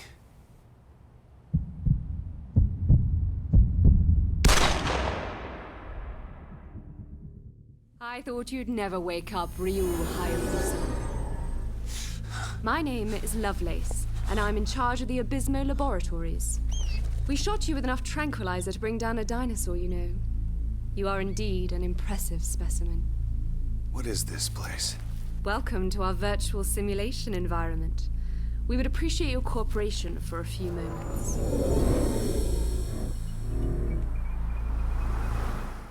Ryu was tranquilized and brought before Lovelace, who plans to experiment on Ryu by putting him through a simulation, the objects of which can hurt him, meaning he can die if he is not careful. Lovelace has Mizuki and Kana in her custody, so Ryu will have to play ball. He's taken to some familiar locations, such as the top of the airship heading to Tehran, Sky High Tokyo, and the Prime Minister's residence. It's in this final room that he breaks through the simulation and escapes. This is when Ryu would discover that the LOA is experimenting with the fiends. Various zombie-like creatures are seen in test tubes, and others, like the Chimera, are kept in cages. Due to their cloning technology, they can regrow limbs or create whole new beings from parts of the old. It's then that a malfunction occurred, resulting in a jailbreak, releasing all the fiends on the helpless scientists and researchers. The reason is that they seem to be reacting to Ryu's blood, which they took a sample of when he was knocked out. He then finds Kana and escorts her through the facility while they catch up to Mizuki. Mizuki apologizes for shooting him earlier. She had no choice because they would have hurt Kana if she didn't. The Regent then shows them the Egg of God. It's not an actual egg from a god, but they plan to use this thing to birth a god who will create a new world. All this biblical talk from the Regent had a purpose. He will make God who will destroy this world, cleansing it of its filth so that a clean life can be born anew. That's why they needed his blood, because it goes back to the ancient dragon gods. To show off its wondrous potential, the Regent betrays Lovelace, turning her into a prototype of what will become their new god. It's incomplete and not ready yet, but even in its prototypical state, we can see that it holds some immense power. This isn't exactly the first time Ryu's killed a god though, so he has no trouble taking down this copycat. As Lovelace is killed, Ryu, Mizuki, and Kana escape the facility, only to be apprehended by the US government. Earlier in the day, Ryu was informed that the government didn't sanction this mission to the facility. It's caused Cliff to worry about Ishigami, as he may not be telling the full truth. Even so, they had to investigate LOA, so they did the mission anyway. Seems as though the US government finally found out what the crew was up to. They are under direct orders not to pursue this mission any further, as doing so violates the UN sovereignty. With very little choice, they are then to head back to Japan. On the boat ride, Kana shows her appreciation for Ryu by being more friendly with him, even asking if he could be her dad. Family isn't exactly something Ryu has ever thought about. It's always been the clan and the dragon lineage, so fatherhood is not something he's put much stock into. As such, he's not sure how to feel about it. Ryu then returns to the village to get his arm checked out, even taking Genshin's blade for the time being. Black Spider ninjas ambush him along the way, but he fends them off without issue. But the pain in his arm is enough to make him collapse. Sanji was walking near the village entrance when he spotted Ryu, and so he took him back to the village and saved his life in the process. Momiji is using some healing magic through the power of the Eye of the Dragon to hopefully quell the pain, but it won't be enough to remove the mark. While he's here, both he and Momiji plan to visit the hermitage where Ryu Hayabusa is waiting. Along the way, we get to see what the village looks like when it's not being burned to the ground for once. Omitsu from Dragon Sword worked on his bow and upgraded it in the meantime, and Genjiro is training many young ninja to be one day worthy of the Hayabusa name. But reports came in that the Black Spider clan is up to no good, as somehow, Obaba returned again. Obaba seems to have resurrected again, this time into a giant kaiju-esque version of her previous fiend form. Ryu will have to climb her arms as he strikes weak spots, which opens her up to a devastating attack to the forehead, killing her once more. Entering the hermitage, we can see that Joe seems to have gone blind, likely from an injury sustained during his fight with Genshin, as we saw similar bandages placed on him back then. He tells Ryu that he's heard of this curse before, but the only case he's aware of ended in the death of that same ninja. Further saying that the curse of the Dragon Sword is the karmic retribution for all the deeds committed by the Dragon Clan over these generations. The only advice that Joe can give him is to face the darkness. The following morning he returns to the ship and speaks with the crew. Cliff found that the LOA's base of operations might be in Antarctica, based on his findings. Cliff also asks if he could take point on this mission instead of Mizuki, which means he'll be joining Ryu in Antarctica. After getting through the intense cold of the Arctic, he finds the base Cliff was talking about. It seems like his intel was also on the money, but Ryu soon finds out why. Upon entering, he's greeted by not only Cliff, but also his grandfather, the chairman of the LOA. They explain that they both need Kana and Ryu to create their god. Mizuki's sister, Saya, the one who died, was supposed to be their prime subject, but she didn't agree to their plans, so they caused an accident that took her life. That then left Kana, whom they considered a perfect pure specimen. So they plan to use Ryu's dragon blood, his dragon sword, Saya's cells, and Kana as a sort of template to create their new god. They then send out their clone of Ryu, which they made from his blood, to kill him. Once dead, the facility starts to collapse, so Ryu rushes out of the base. There he is joined by Ishigami. He went ghost because he knew something was going on, but didn't want people to know what he was up to. So he investigated LOA from the shadows, hoping to dig up some dirt on them, which is why he was in Antarctica. He and Ryu then take a helicopter back to the ship, as they have much to talk about. That very same day, Ayane was asked by Irene to investigate a ship known as the Black Narwhal. It's an old Pentagon warship that the LOA won in a bidding war. Ayane attempts to board the ship to investigate, but it starts to dive underwater. If she stays, she'll be trapped down there, so Irene tells her to leave. But Ayane turns off her tracking device and seemingly heads inside, only to reveal that she had thrown it in, tricking Irene into thinking that she went in. Irene admits that she did this because she and those of the CIA think that they are dangerous, because the ninja are not allied with anyone but themselves. But Irene has a more personal stake in this matter, because she wants to help out Ryu as a way to pay him back for his help earlier. This is why she keeps a close eye on Ayane during her missions. Back to Ryu, they then try to figure out how to get onto this black narwhal. They aren't close enough to get there in time and they have little fuel, but Ryu has a plan. They're going to use one of their jets to get as far as they can with the speed and fuel they have, then he will hop from one jet to another. There isn't any space to land to exchange any passengers, so he has no choice. So Ryu hops into one jet with pilot Robert T. Sturgeon, and then jumps from one jet to another, this one flown by Mizuki. He then base jumps from the jet onto the ships near the Black Narwhal to take out the AA guns. This will then give their fighters a chance to stop the boat. After destroying all the weaponry, Chairman Ashtier appears to deal with Ryu himself. Wounded from the attack, the chairman lay defenseless at the hands of the Dragon Ninja. He rambles and will continue to ramble about their plans should Ryu choose to let him speak, although you can choose to skip the speech if you wish. Ryu then heads inside to save Kana. There he finds her inside a strange device along with the Regent. Defeating him this time reveals his true fate as Theodore Higgins, Cliff's brother. You remember that accident they orchestrated that killed Saya, and you remember how Cliff's brother was involved in that too? Well, that was intentional. Theodore opposed their plans as well, and even tried to stop them, so Cliff had his brother killed.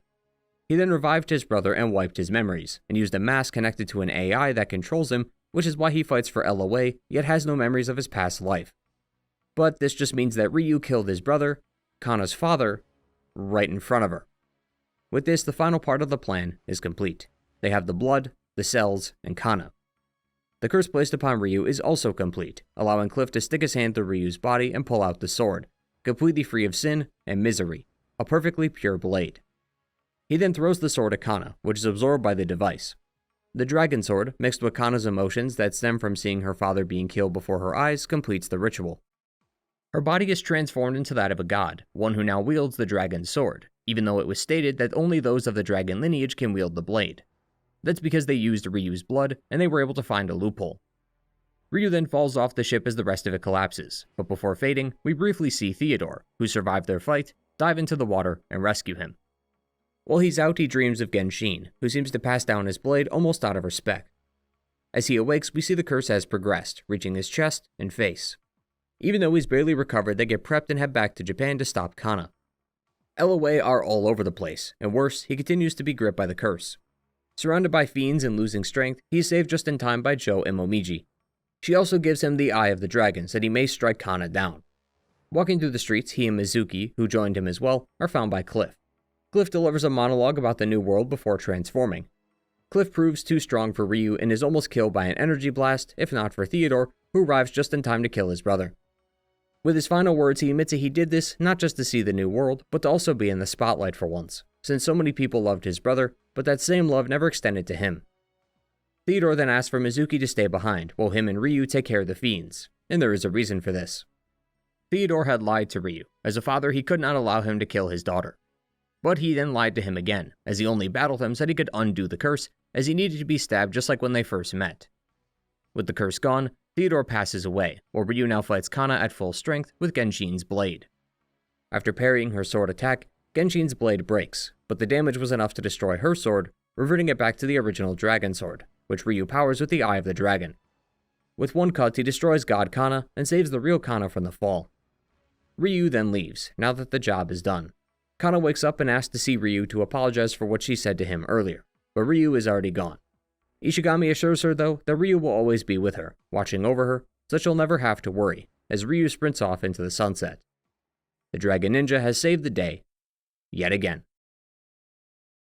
Ryu would return to the village once more, but his father had wanted to test him for the final time, as seen in Ninja Gaiden X. It was a mobile title released exclusively in Japan, so naturally I have no access to it. Going off some translated videos online, Ryu is to ascend a tower, defeating all the illusions summoned by Ryu Hayabusa, and then defeat him once he made it to the top. As he does, he congratulates Ryu for reaching the top, relieved that he no longer has any regrets holding him back now. He claims that his final mission is fast approaching, and that soon, Jackio will come, but he will be there to strike him down. Sometime later, Ryu would then return to the village again, and train some new talent. As we saw earlier, there was lots of new blood eager to live up to the Hayabusa name. Genjiro and Omitsu were training some of them, and young Sanji wants to be just like Ryu. We never learn where the path of the ninja takes them, for their journeys rarely overlap with Ryu's, all except for one. One day in the summer of 1988, Ryu can be spotted sparring with a ninja named Kenji. He wants to test his skills to see if he really has what it takes to be a Hayabusa ninja. He scales the walls, dodges blades, and learns the art of enhanced attacks. His final test is a duel against the man himself. During their sparring session, a shrine maiden appears to inform him that, wouldn't you guess it, the village is under attack. But we have a bigger problem. Ryu's father, Master Joe, is dead. Ryu received a letter from him saying that he may not come back alive. He writes that he is heading towards a life or death duel. If he does not return, Ryu is to take the dragon sword, head to America, and find a man named Walter Smith. He then sends the letter and heads out, ready for whatever fate is bestowed upon him.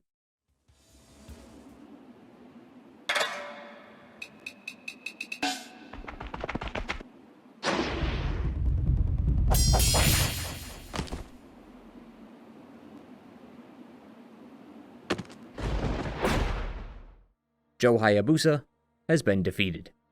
Even in his old, blind state, he could still put up a fight with the best of them, but it seems his journey has come to an end. Mixed with emotions, Ryu stays composed. Torn between seeking out his father's demands or saving the village, Kenji offers to take some of that burden off him and keep the village safe. So while Ryu travels to America and begins the events of the NES Trilogy, Kenji will stay behind and defend the village, and begin the events of Ragebound. At lightning speed, Kenji rushes through the village, destroying every fiend with ease, even fighting back the leader of this group named Girthka. Once the fiends within the village have been killed, Kenji plans to go forth and find the source. The Shrine Maiden worries about the village's condition, and if the Black Sputter clan is behind this, asking for him to stay here. But if he doesn't discover what's going on, the fighting may never end. Heading through a forest, he meets with a CIA agent. Ever since Genshin took the blade of the Archfiend, the CIA has been monitoring a portal known as the Kuno Tani. Before long, they learn that the Demon Lord was being summoned here. Heading inside the portal, knowing the CIA is ill-equipped to handle something like this, he finds Girthka again. After defeating the beast a second time, he spares its life for but a moment, said he may inquire about the Demon Lord and the portal. The fiend offers little by way of information, even using this brief period of mercy to take himself out along with Kenji. As he lays there dying, a woman calls out to him, having overseen the conflict. Her name is Kumori. She is a kunoichi of the Black Sputter clan, and she too was bested by the fiends. Flashing back to a few days ago, Kumori was at one of the Black Sputter clan offices waiting for a meeting to finish up. Feeling somewhat bored over the diplomacy, her life suddenly gets more interesting when fiends attack their base. Making her way through the floor, she arrives at the top floor, hoping that the boss is alright. The new leader of the Sputter clan taking over after Genshin is... I don't even have to say it, you know the answer already. Of course it's Obaba, who else would it be? We saw her back in Ninja Gaiden 3, but it wasn't clear that she was the clan leader again until now. Well, despite dying what is now 3 times, she is still kicking and looks more human than ever.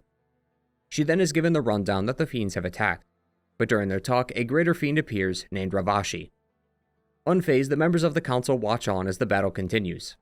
After throwing enough kunai to fill the entire room, Ravashi accepts defeat, believing that they can make for some wonderful allies. She insists that Kumori visit the Kuno Tani if they want to revive this clan from the ashes.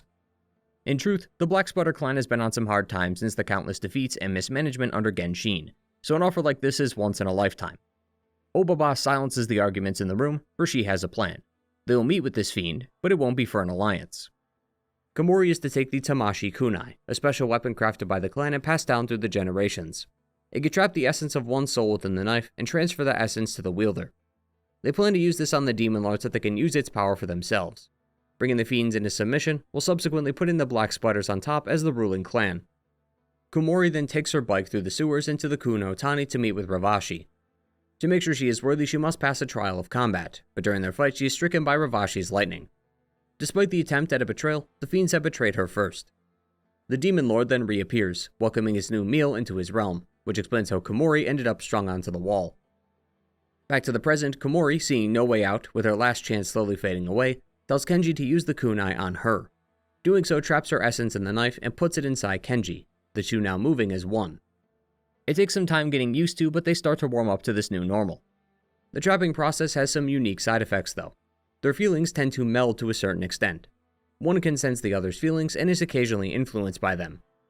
Komori senses when Kenji is upset, having had to disgrace himself by merging with a black spider ninja, while Kenji's emotions are amplified by Komori, who grows angry after seeing Ravashi, recalling what she did to her. Komori and Kenji though are polar opposites. She is colder and more pragmatic, whereas he is kinder and righteous, just like how their clans are often portrayed. This causes some complications and occasional disagreements, but they do stick together in the end. Neither can live without the other, and each has to pull their own weight if they're going to survive. It seems though this kind of magic is actually not that uncommon, as when talking with Muramasa, something similar happened between him and Obaba. Between this and some of the notes we find in Dragon Sword, it's clear that the two have a pretty rich history with each other, one that may have even developed into a relationship at one point. But those are memories of the past, and if they lose focus on the present, the future will surely be gone.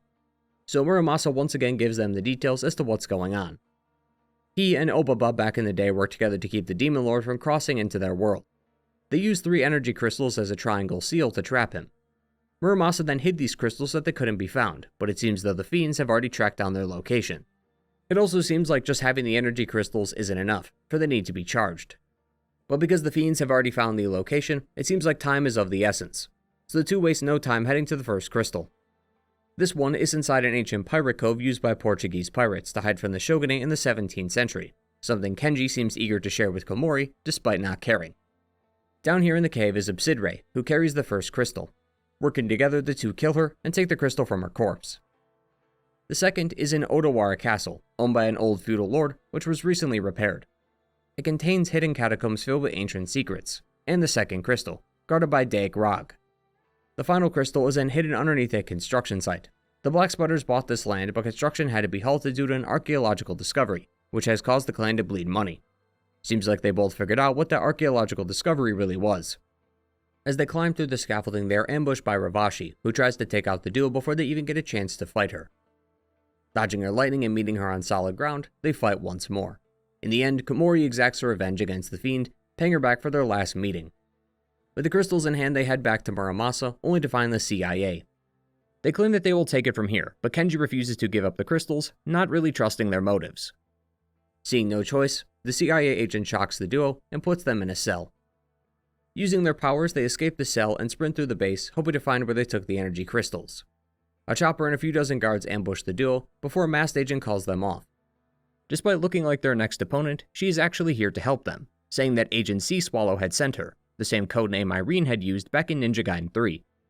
Kenji hasn't a clue what any of that means, so she then says that Ryu trusts her, which is enough to convince him. Irene wants the two to head to Uraga Port as the CIA operation has been compromised. The two then steal a ski jet from the ship and take it to Uraga Port where they learn the truth. Similar to the LOA, they begun experimenting on super soldiers, melding human bodies with demon energy. The creatures themselves come from a lab in Yokohama, and Komori has just found the coordinates. As they enter the lab, they're stopped by the CIA agent from earlier. He explains that following the awakening of Archfiend Vazda, life energy had breached its way into their world. The CIA had been using this energy to create a task force of super soldiers. We can see that they plan to mass produce these things too, as hundreds of containers containing super soldiers are seen across the facility. The ones they saw back at the port though were considered the discarded incomplete tests, implying that the real task force is much deadlier. He then flees the scene, as his agents try to stop Kenji and Komori. Following the trail, they find that masked agent from before, whom the other agents of the CIA likely wounded. It doesn't seem like she'll make it, so with her last breath, she tells them about the Special Night Transport Express.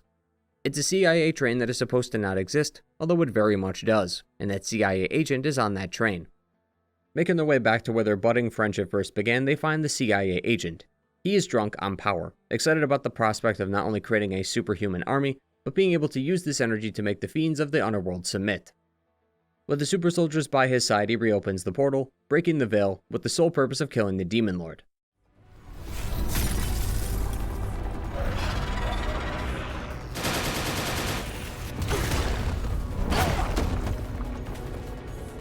Yeah, it goes about how you would expect. The Demon Lord tells them to step aside, for their world is now his, but our duo won't let that happen. As they strike the beast down, it screams in pain. Fed up with this game that they keep playing, he removes Komori from Kenji's body, giving her her body back. The Demon Lord keeps regenerating, and there's no way to stop him. The only way to prevent the world from being destroyed is to seal the portal, but someone has to hold off the Demon Lord while that happens, meaning one will have to stay behind in the underworld, likely to never return. Neither wants the other to stay behind, so they opt to take the blow instead.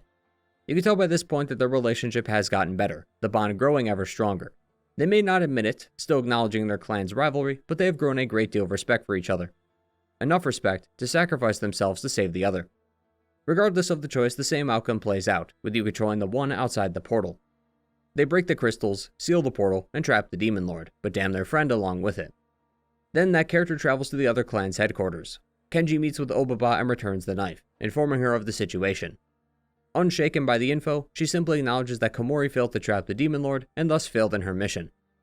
On the other hand, Komori will visit the village and inform Ryu of what happened, who has just returned to his trip from the US. Ryu understands, noting that any Hayabusa would have done the same, and that he is proud of Kenji for protecting everyone. This would then be the end of the story, as it leaves us to speculate as to what happened to the other one who was left behind. But, if you beat the game on hard mode, you get to play as that character in hell. Like before, the outcome is the same. The one left behind will have to fight the 4 major bosses again, for in this realm the Demon Lord and his compatriots cannot die. Locked in hell for what will likely be an eternity, each will have a rather difficult road ahead of them, faced with an unending gauntlet of fiends ready to feast. They will likely never leave his domain, and even after their body has died, their soul and fate will be his. But they don't seem to mind. In fact, they seem to rather enjoy it. While Kenji and Komori were holding things down in Japan, Ryu traveled to America at his father's request to see Walter Smith. As he arrives, he is ambushed by gang members and their leader, Barbarian. Barbarian and his crew are just 1/4 of the Malice 4, a group of evil beings who serve under their ruler, Jackio. Once dead, Ryu meets with Irene, who tranquilizes him and locks him in a cell. Ryu asks who she is, as he does not recognize her. She doesn't have much time to explain, only giving him the demon statue and telling him to run. I should clarify the discrepancy, as Irene looks noticeably different in this game compared to the one we've seen so far, and her name is Irene Liu, not Irene Law, in this game. The modern Ninja Gaiden games were seemingly trying to do their own thing, but as later sequels added familiar characters, future games tried to tie things together, which led to the NES and modern Trilogy existing in the same timeline. As such, despite the change in hair color and name, it is believed to be the same Irene. Continuing on, the second member of the Malice 4, Bomberhead, then appears and sends his men after Ryu so they can steal the demon statue back. Bomberhead controls the streets of New York. Due to the chaos that ensued from the attack in Ninja Gaiden 2, the city was likely left fractured and lawless, allowing Bomberhead to take control. Realizing that he's been thrust into a conspiracy he knows so little about, he heads to Walter's place to see what's going on. He and Joe were in an Amazon ruin when they found a strange artifact and stone tablet beside it. Walter thought the demon statue was stolen, but he is thankful that it ended up in his hands. As we know, the demon statue is incredibly powerful. The demon this statue belonged to was killed by ninjas from the dragon lineage, but the demon was so powerful that it needed 2 statues, Light and Shadow, in order to contain it. Walter and Joe kept these statues apart so that they could never be reunited, but all of that is about to change. Just as they finish talking, a ninja comes by and steals the Shadow statue. Ryu gives chase and steals it back from the third member of the Malice 4, named Basaker. Trained in China, he is a master of the martial arts. He used to be in an organization called the 5 Ranges of Doom, but was considered too cruel and was kicked out. Now he serves under Jackio, able to fight as he pleases without worry of morality. As he brings the statue back to Walter, Ryu finds that he's been attacked. CIA agents then appear at the front door and ask Ryu to come with them. Ryu is then brought in once more to talk to a CIA agent named Foster. He says that Walter was the one who first discovered the demon statue and that he was the one who sealed off its ruins. That was until a man named Jackio moved in and took over the ruins for himself. This temple is where the demon was contained, so they suspect Jackio plans to reawaken it. They also suspect that Walter was killed by someone working with Jackio because of his knowledge of the ruins. He also says that the tablet found near the demon statue said, quote, "When a black moon shines, light and dark break apart. The King of Darkness howls." Foster then tells him to head to their headquarters to get the other demon statue. Failure to comply with this order will not end well for him, so he should do what they say. Heading inside, he was greeted by more guards and Jackio's pet, Kelbros, a sacrifice victim who now takes the form of this evil creature. Jackio asks for the other statue, but Ryu refuses, but Jackio reveals that he's captured Irene. Not wanting her to die, Ryu complies, puts the demon statue on the ground, and backs up. Jackio then sends him into a pit, hoping that that will be the last they see of him, while Irene is moved to another room to be a sacrifice. But Ryu is resilient. He fights his way through the pits and climbs back up to the top. There he fights with Bloody Multh, a European legend who studied Eastern philosophy and became interested in Japanese martial arts. Multh also seems to know his father. Upon his death, he reveals that while he did not kill Joe, he does know of his fate. His father is actually alive, but Ryu will not like what he sees. Ryu then charges forth but is stopped by the masked devil, better known as Joe Hayabusa. He seems to be under Jackio's control, unable to recognize his own son. That's when Ryu recognizes the orb within the room. Destroying it breaks the spell and gives Joe his mind back. Frustrated that his spell had broken, he blasts the two with a beam of energy, but Joe takes the hit, saving Ryu. Ryu then battles Jackio and attempts to end this nightmare once and for all. With Jackio dead, he consoles his father who is losing strength, but as he does, a lunar eclipse is spotted, and thus the two statues in proximity combine, thus awaking the demon. Defeating the demon, like he's done to many evil deities across the series, he returns to his father, who says his final goodbyes. Joe Hayabusa has been officially killed. For real this time. This means that Ryu is now the last of the dragon lineage. As mentioned at the top of the video, very few could claim that they are direct descendants of the divine dragons. Two existed at the time in Ninja Gaiden, Ryu and Joe, but with him dead, Ryu is now the last remaining member of the dragon lineage. He's now the only one who can wield the dragon sword, thus making his fight against Jackio and all of his other future conflicts all the more dire. Ryu will then escape the demon headquarters with Irene as the entire base crumbles to ruin. As the two watch the destruction, Foster gives Irene new orders: kill Ryu Hayabusa and steal the demon statues. Overhearing the conversation, Ryu says that he will get two kinds of payment for this. One is Foster, whom he will hunt down to the ends of the earth and kill. And the other is Irene, as he cannot deny that over the years they've been together, he's grown to appreciate her company. Irene, as we know from the modern trilogy, was already developing feelings for him, and those same feelings remain even now. The two then hold each other as the darkness lifts, giving rise to light yet again. The next part of our story begins with Ryu and Irene. Shockingly, Ryu is here to kill Irene. Chasing her to the edge of a cliff, Irene falls and is presumed to be dead. Flash forward, Ryu has just received news of Irene's death at his own hands. Believing that he was framed, he looks through Irene's work and finds that she was recently investigating a lab not far from here. He suspects that it may have to do with Irene's death, so he heads out in search of answers. After slaying one of the lab's mantis warriors, Ryu realizes that this isn't an ordinary lab and that something is going on here. A guy named Clancy overseeing the battle walks up to him and simply tells him to head to Castle Rock Fortress if he wants to learn more about Irene. There he was accosted by all manner of foe, including the Night Diver, a beast commander of the sky. More confused than ever, Foster appears on screen, who gloats that no one that's ever entered this place has made it out alive, but he does wish to see Ryu one more time before they part ways. Continuing through the fortress, he defeats the beast commanders Grey Kogane and Sand Eater. But before long, that clone that killed Irene pays Ryu a visit. The clone is a bionoid. When the demon from the last game died, a seam opened that created a path between the dimensions.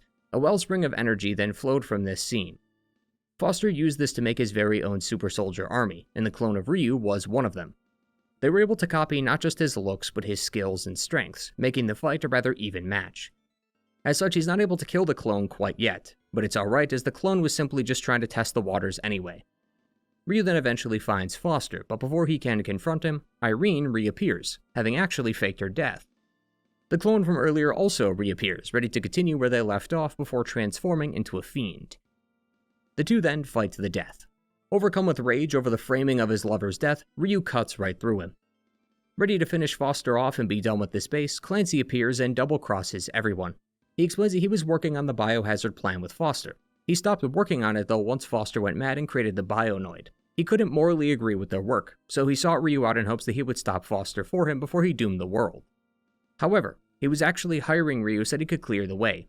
He wants the life energy all to himself, but he couldn't get it with Foster in the way.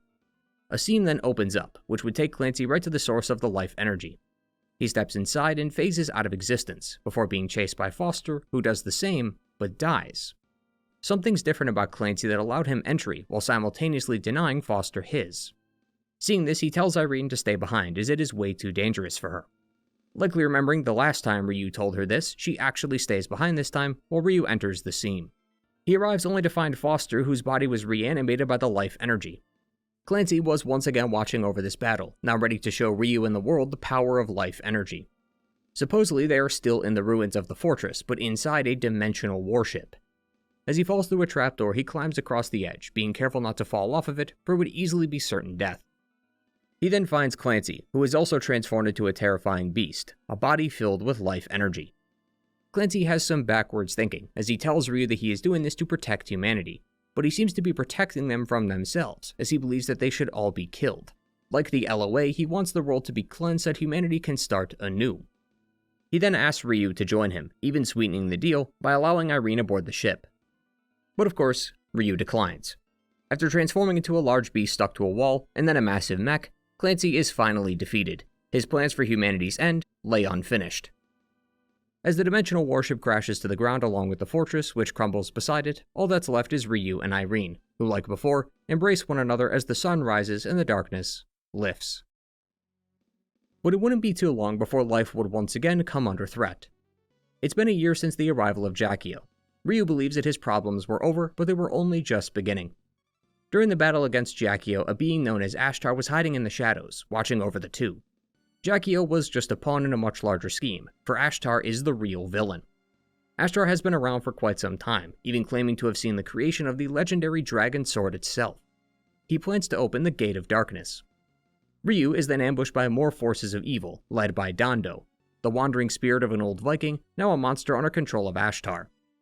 Like Clancy, a random man then appears to tell him to go to the Tower of Laja if he wants to save the girl, as it seems as though Irene was taken again.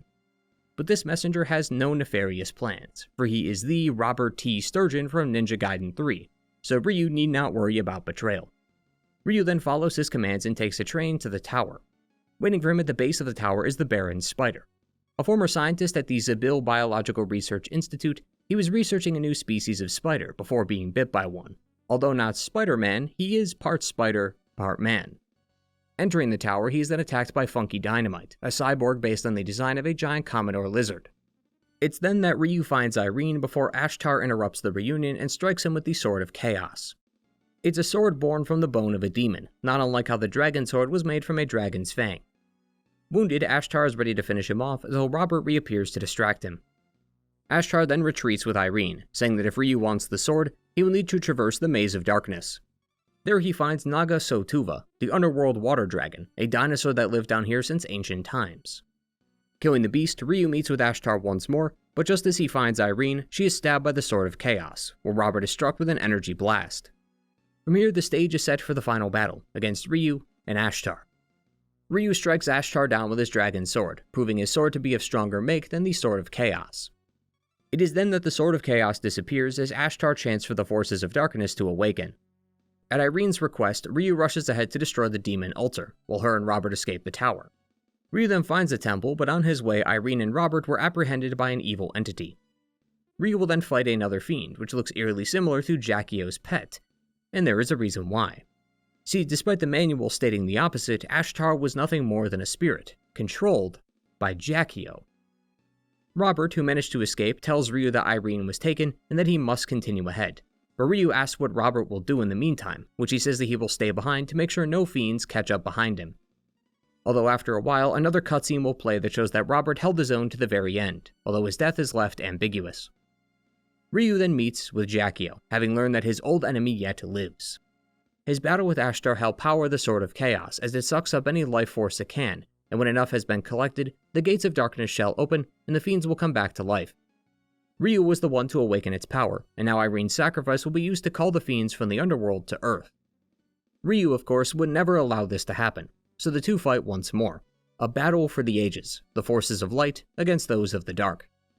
As he slays Jackio for the second time, his green blood oozes from his body. Ryu then goes to check on Irene to make sure she is okay after her earlier injury, but he neglects his surroundings, for Jackio's blood had touched the Sword of Chaos. As Jackio is reborn into a wall of flesh, the lightning from the transformation is enough to hurt Irene even more. After dodging his fireballs, the wall of flesh shrinks, his power having weakened. Seizing the opportunity, Ryu grips his dragon sword and strikes at the beast's core, killing Jackio for good. As the Sword of Chaos shatters, the Gate of Darkness disappears, as well as the temple, which collapses. Ryu then escapes with Irene in his arms, as she is too injured to walk on her own. Ryu then sits with Irene as her consciousness slowly fades. He wishes that it could all be different, even willing to relinquish his clan in their quest to fight fiends. All he wants now is Irene, but she's gone. That is, until the Dragon Sword reacts to his words, transforming into a ball of light that goes inside Irene and revives her, his wish having been granted. The two then hug once more, as this time the sun sets and the beauty of night falls, uncorrupted by the forces of evil. This then brings us to Ninja Ryukenden, an OVA released exclusively in Japan back in 1991. Initially, I had plans to talk about this episode a lot more, but due to copyright concerns, I thought it best to avoid showing any footage of it. Back when I did want to include this in the video, I got permission from the YouTube channel Kineko Video to use their re-upload of the OVA. Also, the Nexus Mods creator FiendMods was nice enough to let me use his mod of Ryu's OVA outfit in Ninja Gaiden 2 Black. So don't worry, even though we can't show the episode, I made sure to set the mood just right for this section. I'll leave a link to both of these individuals' pages down below. They do some great work, and I thank them once again for their permission. Moving on, the basic plot structure of the OVA is what you'd expect. A man known as Ned Freeman is experimenting on human beings in order to gain power. He copied the energy that was created during Ryu's fight with the demon from the first game in the NES Trilogy. Using that and a bone from the demon itself, he could then transform into a fiend. But of course, Ryu saves the day as usual. There is, however, a cliffhanger that hints at a future conflict, although the OVA never got a sequel. As for some of the more important details, first and foremost, Ryu gets the Dragon Sword back, although it's never explained how. He's also able to enhance it into the true Dragon Sword without the use of the eye. That's also not explained, although that's likely because this was made before the Eye of the Dragon was ever introduced into the story. Next, Robert Sturgeon actually appears in this episode, confirming that he did indeed survive. And the most important detail is that after the events of the NES Trilogy, Ryu and Irene settled down and opened up a Japanese antique shop in the US. That one is a noteworthy detail, because it's mentioned in our next entry. This then brings us to the events of Dead or Alive. While this initially seems like a silly game to bring up, the characters of Ninja Gaiden, mainly Ayane and Ryu, do cross over into this game. In fact, Ayane actually came from this game first. Ryu, while already established as a character in the NES games, actually appeared here before being reintroduced into the modern trilogy.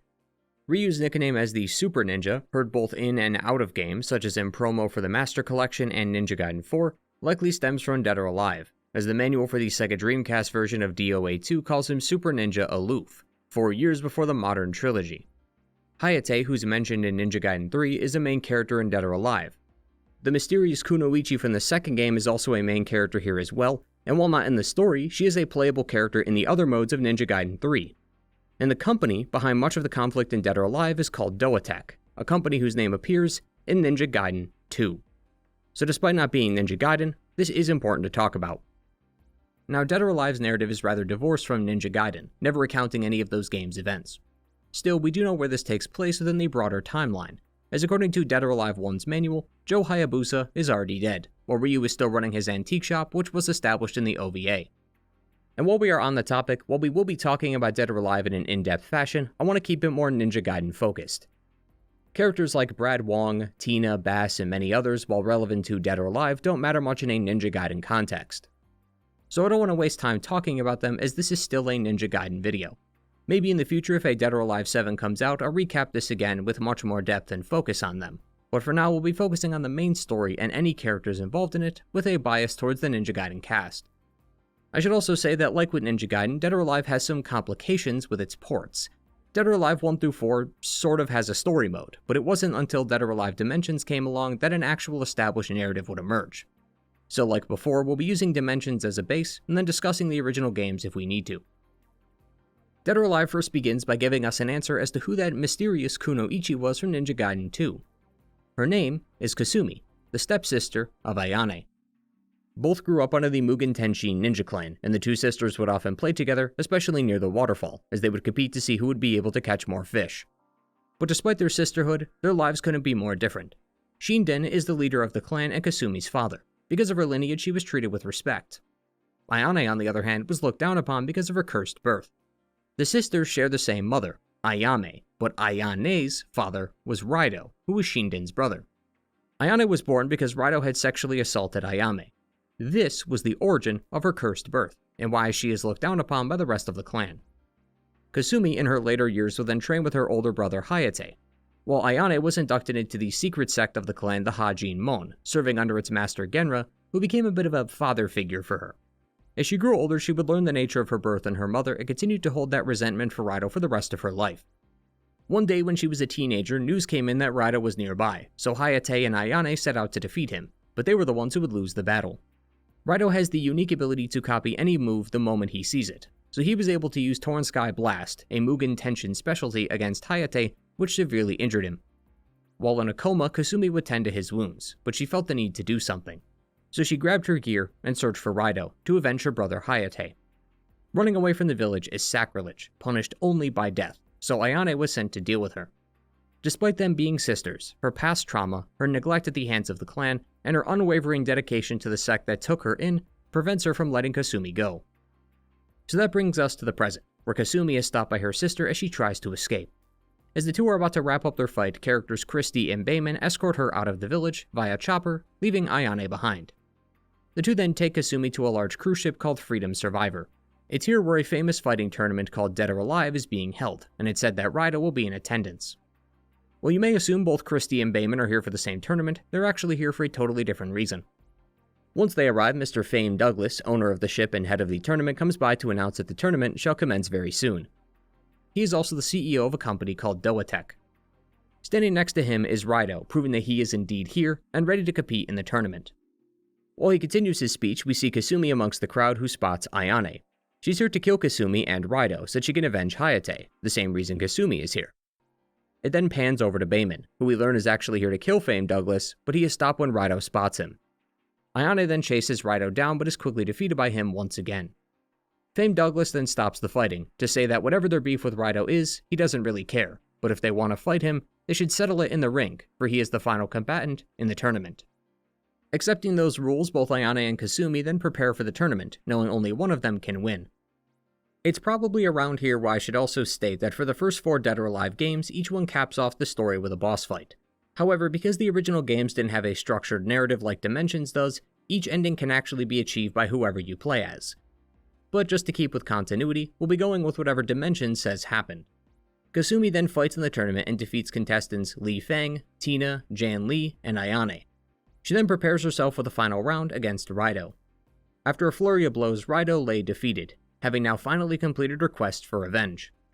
But then suddenly, Raido reawakens, ready for a second round. They both cast Torn Sky Blast, ready to take the other out before a kunai distracts Raido long enough for him to lose the battle. That kunai was thrown by none other than our very own Dragon Ninja. The explosion of the Torn Sky Blast causes lots of destruction, which kicked up lots of smoke and dust in the process, just enough to conceal someone who kidnapped Kasumi. Realizing what happened, Ryu, with Ayane by his side, try to find out where she went. Peering over to the spectators, we can see Fame Douglas getting a call before being assassinated by Bayman, who is working for a man named Donovan. Calling Christy to deliver the news, his call is ignored, leaving him without an exit strategy as Christy heads back to HQ to inform Donovan herself. Kasumi is then spotted returning to the village despite just being kidnapped. In truth, Kasumi was taken by Doatech and experimented on. They wanted to create a being known as Alpha, which will be a super weapon in human form. Kasumi in the red fit is a prototype, although they still call her Alpha for the time being. She carries with her the memories and feelings of Kasumi, but it is not our Kasumi. Ayane notices Alpha Kasumi's presence, although she likely assumes it's the real one and attacks her anyway, only to be sent to the Tengu realm. Tengu are supernatural creatures from Japanese folklore. Normally, Tengu aren't allowed to enter the human world, but if this Tengu named Bankotsubo is here, that must mean that the barrier that holds them back is broken. Defeating the Tengu, she wakes up next to Master Genra, who identifies that it was nothing more than an illusion. However, Alpha Kasumi had used this time to kidnap Hayate. Master Genra then instructs Ayane to find Ryu, likely because he of all people are most equipped to deal with such a creature. As that happens, we can see a broadcast aboard the Freedom Survivor. The speaker is Helena Douglas, father to the late Fame Douglas. She's here to announce that she will be taking over Doatech's responsibilities, and that the second Dead or Alive tournament will commence soon, with her being one of the contestants. Among those in the audience listening to the speech is Ryu, who's talking with a woman named Lisa Hamilton. Lisa brings him aside, likely for some alone time, but Ryu is a faithful man, and he's here on business. As Lisa goes to take a shower, we can see that she is affiliated with Doatech, and knows where Kasumi is. Ryu then takes her ID badge as he escapes on a chopper piloted by Irene. Pulling their info together, they learn that Kasumi is being held at a research base at Doatech's Germany branch, so the two head out there immediately. We then find ourselves viewing Kasumi, who is still locked inside their lab. A fire has occurred at the base, which is causing panic amongst the staff. Lisa is then seen informing the staff to escort both Project Epsilon, Alpha, and Kasumi out of the facility. We learn later that Epsilon is in fact Hayate, who was stolen by Doatech to be experimented on. Currently, they have Epsilon in custody due to him being in a coma, but can't find Alpha. That's because real Kasumi broke out and was engaged in a fight with Alpha Kasumi. After their fight, Lisa comes by bewildered at what she was just seeing. Holding her at gunpoint, Lisa is stopped by Ryu, who comes by just in time to rescue Kasumi, while Alpha Kasumi and Lisa escape. But as the chopper escapes with the test subjects, the one carrying Hayate has an engine failure, causing it to crash. The other two continue forth while the other is left behind. After the explosion, Hayate regains consciousness and stumbles his way through the forest. There he met a girl named Hitomi, who was practicing her karate, but passed out before he could get out any words. Not sure what to do, Hitomi took him into her place so he could rest and recover. Back at the village, Irene and Ryu work together to analyze lab data Ryu picked up while at Doatech. The data confirms they are experimenting with gene manipulation, trying to boost the power of a human being through those means. This is when the two also learn of Project Epsilon, and that Hayate was indeed a part of the project. Kasumi wants to find him, but Ryu refuses, telling her to act like a shinobi should. He then slaps her because of her insistence on going to find him. He does not want to break his promise to Hayate, which was to keep Kasumi safe, so he forbids her from going. But Kasumi, of course, decides to leave anyway, as she cannot stand the thought of Hayate being in danger. Ryu then decides to participate in the Dead or Alive tournament again. He's mainly getting people to leave the tournament, fearing that innocent people may be hurt because of the Tengu. There he fights against Jan Li, Jen Fu, Li Fang, Zack, Helena, Leon, Tina, and Bass, winning every single one of these fights, before he eventually meets with Hayate. After training and being taken care of by Hitomi, he was able to get back on his feet and enter the tournament. But Hayate had somehow lost his memory, not knowing who Ryu is or even his own name, now going under his new name, Ein. After he gets some sense knocked into him, he could start to sense the Tengu, even remembering Ryu's name, although he is still unaware of his true nature. Ryu then goes to the Tengu realm to confront the Tengu, and defeats him. Not even using the dragon sword, mind you. Guess he wasn't really all that tough. Ein then wakes up next to a cherry blossom tree, and Kasumi. Ein still doesn't remember his past life, but Ryu thinks his fists will. Fists that are bound by blood will revive the deepest soul of a shinobi, so by sparring, Ryu believes that Ein will awaken his old memories.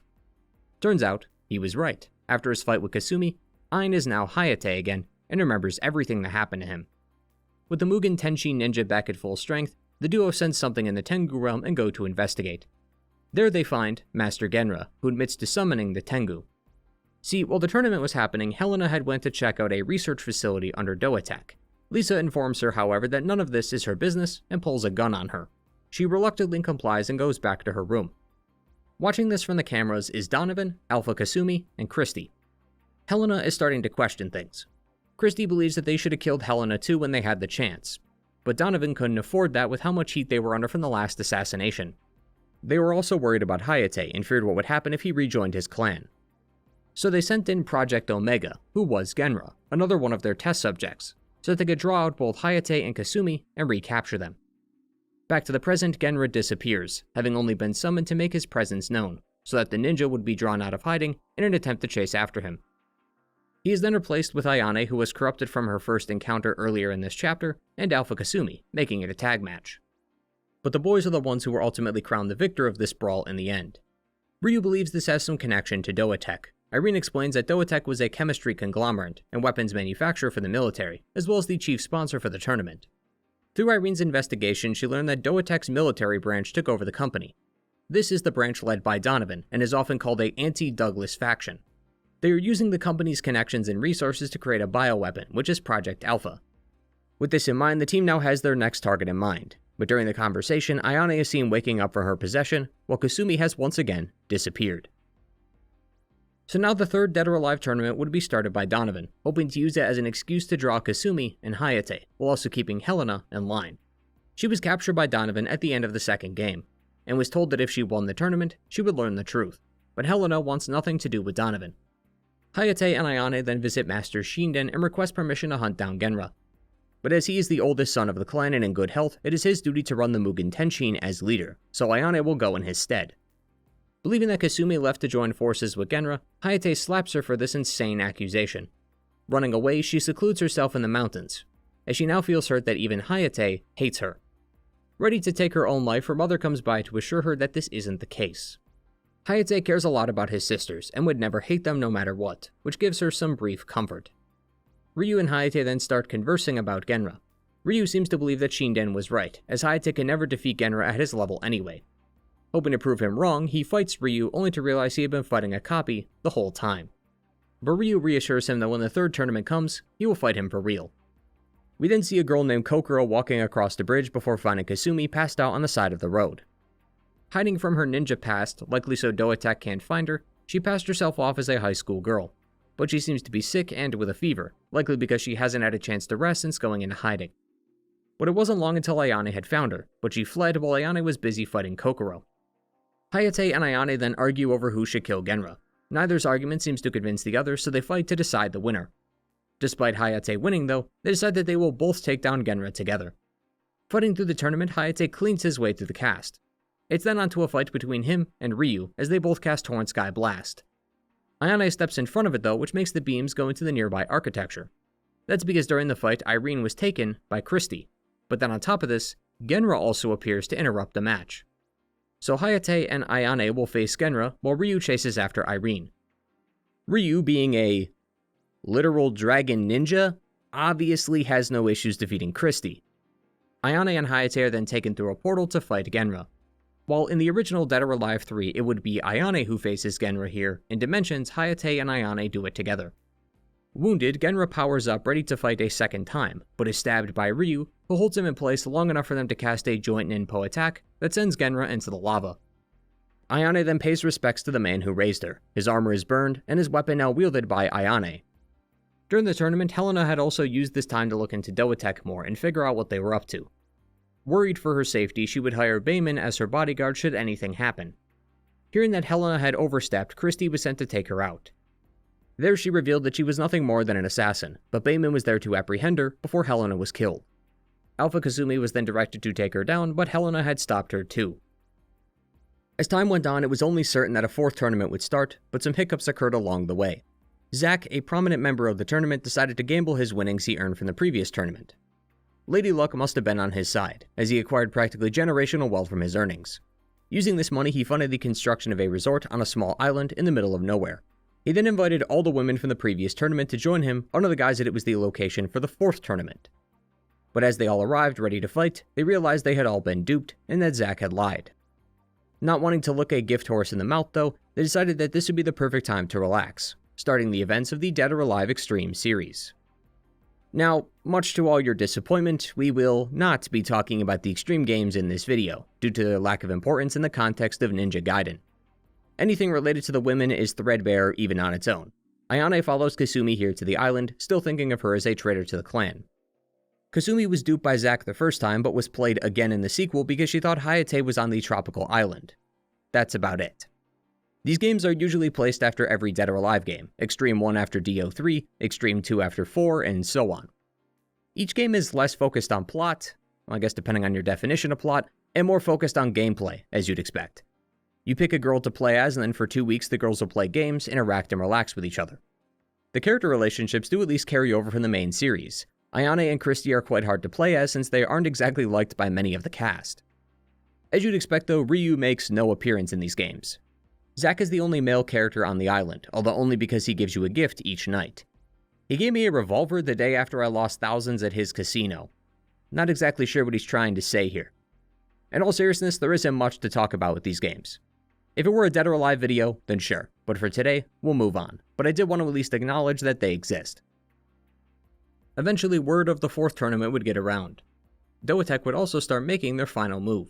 The plans for Project Alpha are beginning to form, and soon she'll be ready to be unleashed into the world. Seeing no other option, all of our ninjas, Kasumi, Ayane, Hayate, and Ryu, get ready and storm Doatek together while the fourth tournament goes on. Lots of events occur during this section, so let's break this down slowly. Firstly, Bayman and Christie finally fight after their previous altercations had fractured their relationship. We never see a winner, but it's assumed Christie had won. The original Dead or Alive 4 shows us in Bayman's character ending that he was taken and interrogated by Donovan, being forced to relive the terrible events of his past. He then presumably escapes while the following goes down. Ryu takes out drones from the sky, while Hayate heads to the streets, even managing to shoot down one of their blimps. As they make their way inside, Ayane and Ryu are stopped by Christy. Ayane decides to take the fight, while Ryu finds Hayate, who they lost on their way in. That's because Hayate was stopped by Lisa, who he now knows was the one who screwed with his memory during Project Epsilon. He would then also be stopped by Hitomi, who is still calling him Ein, and wants him to return to the dojo and spar with her. Hayate says that the Ein she knows is gone, and that he is Hayate now, a Mugen Tenshi ninja. Although to pay her back for the time she helped him, he doesn't mind a quick sparring session. Hayate and Ayane then meet up and rush through Doatek, taking out all the military along the way. Kasumi also seems to have joined them, for she makes her way inside as well, but finds Helena. Confused, she asks why Helena would even ally with these people and why she is still leading Doatek. Helena, of course, is just a puppet, being used by Donovan as we saw a few chapters ago. So Helena tells her that Alpha, known as Alpha 152, is entering its final phase and will be ready very soon. It has the power to destroy everything if not stopped. That's when Helena pulls a gun on her. It's not explicitly stated, but I assume this was so Helena could enact her plan and not get anyone caught in the crossfire. She never had any actual intentions of killing her, at least that's how I viewed it. Kasumi then stops Helena and rushes to the basement to confront her clone Alpha 152. Kasumi fights it off the best she could, but it seems as though Alpha 152 retreats mid-battle. An explosion then erupts from the building. It seems as though Hayate and Ayane are now forced to confront Alpha 152 themselves. Using their combined powers, the duo then defeats Alpha 152. While this was happening, Helena was busy fighting Christy, who admits to killing her mother, something seen in various flashbacks throughout the game. Overcome with rage, she defeats Christy, and then heads to the control room and presses the button to self-destruct the building, taking Doatek down along with herself. This would have been the intended outcome, had Zack not appeared just in time to save her from the explosion. As the game comes to a close, we see Donovan retrieving the mask of Genra and putting it on, ready for the next phase in his plan. Afterwards, things fell silent for a time. The cast went their separate ways, got new jobs, or found new passions. Helena would spend the next 2 years recreating Doatek from the ground up, one that would not be led by Donovan and would stay true to her father's ideals. Hilariously, the Extreme Games hinted at this because Helena came to Zack's island the second time around in order to chat business with him, which explains why the two now work together. Having had the company name taken, Donovan would continue work on his plan for Project Alpha, but now under the company name Mist. During this, Project Alpha was set loose and was closely approaching Phase 4. A test run was conducted, where Bayman, who's now a mercenary, was attacked by Alpha 152, leaving him as the only survivor. Bayman would confront Helena over this, believing Doatek had something to do with this, but no answer was given. Kasumi is then seen within her chambers waiting to speak. To keep things from getting way too confusing, I'm going to reveal now that this is actually another fake Kasumi. Not the real Kasumi, nor Alpha Kasumi, but a completely separate one. The difference is that this clone isn't evil. In fact, like the real Kasumi, she wants to kill Alpha 152. Hayate, who is now the 18th leader of the Mugen Tenshin clan, along with Ayane, then come to the Freedom Survivor to ask about Alpha 152. Kasumi insists on doing this alone, despite Hayate telling her that this matter involves the whole clan and not just her. As she runs off, Hayate sends Ayane after her. There, fake Kasumi would travel to the ends of the earth, from New York to even Antarctica, and yet still wouldn't find her. Ayane, who had been tracking her down this whole time, also gives up the chase when she reaches Antarctica and loses her, annoyed that people keep getting in her way. Helena then announces the 5th Dead or Alive tournament. With Doatek being rebuilt, Helena needs to reassure the people of the direction and trust that Doatek once provided, so she's starting the tournament up again for publicity. Zack, who now works under Helena, also seeks out talent by testing their skills against him. It's also being set up on an offshore rig, run and owned by Doatek.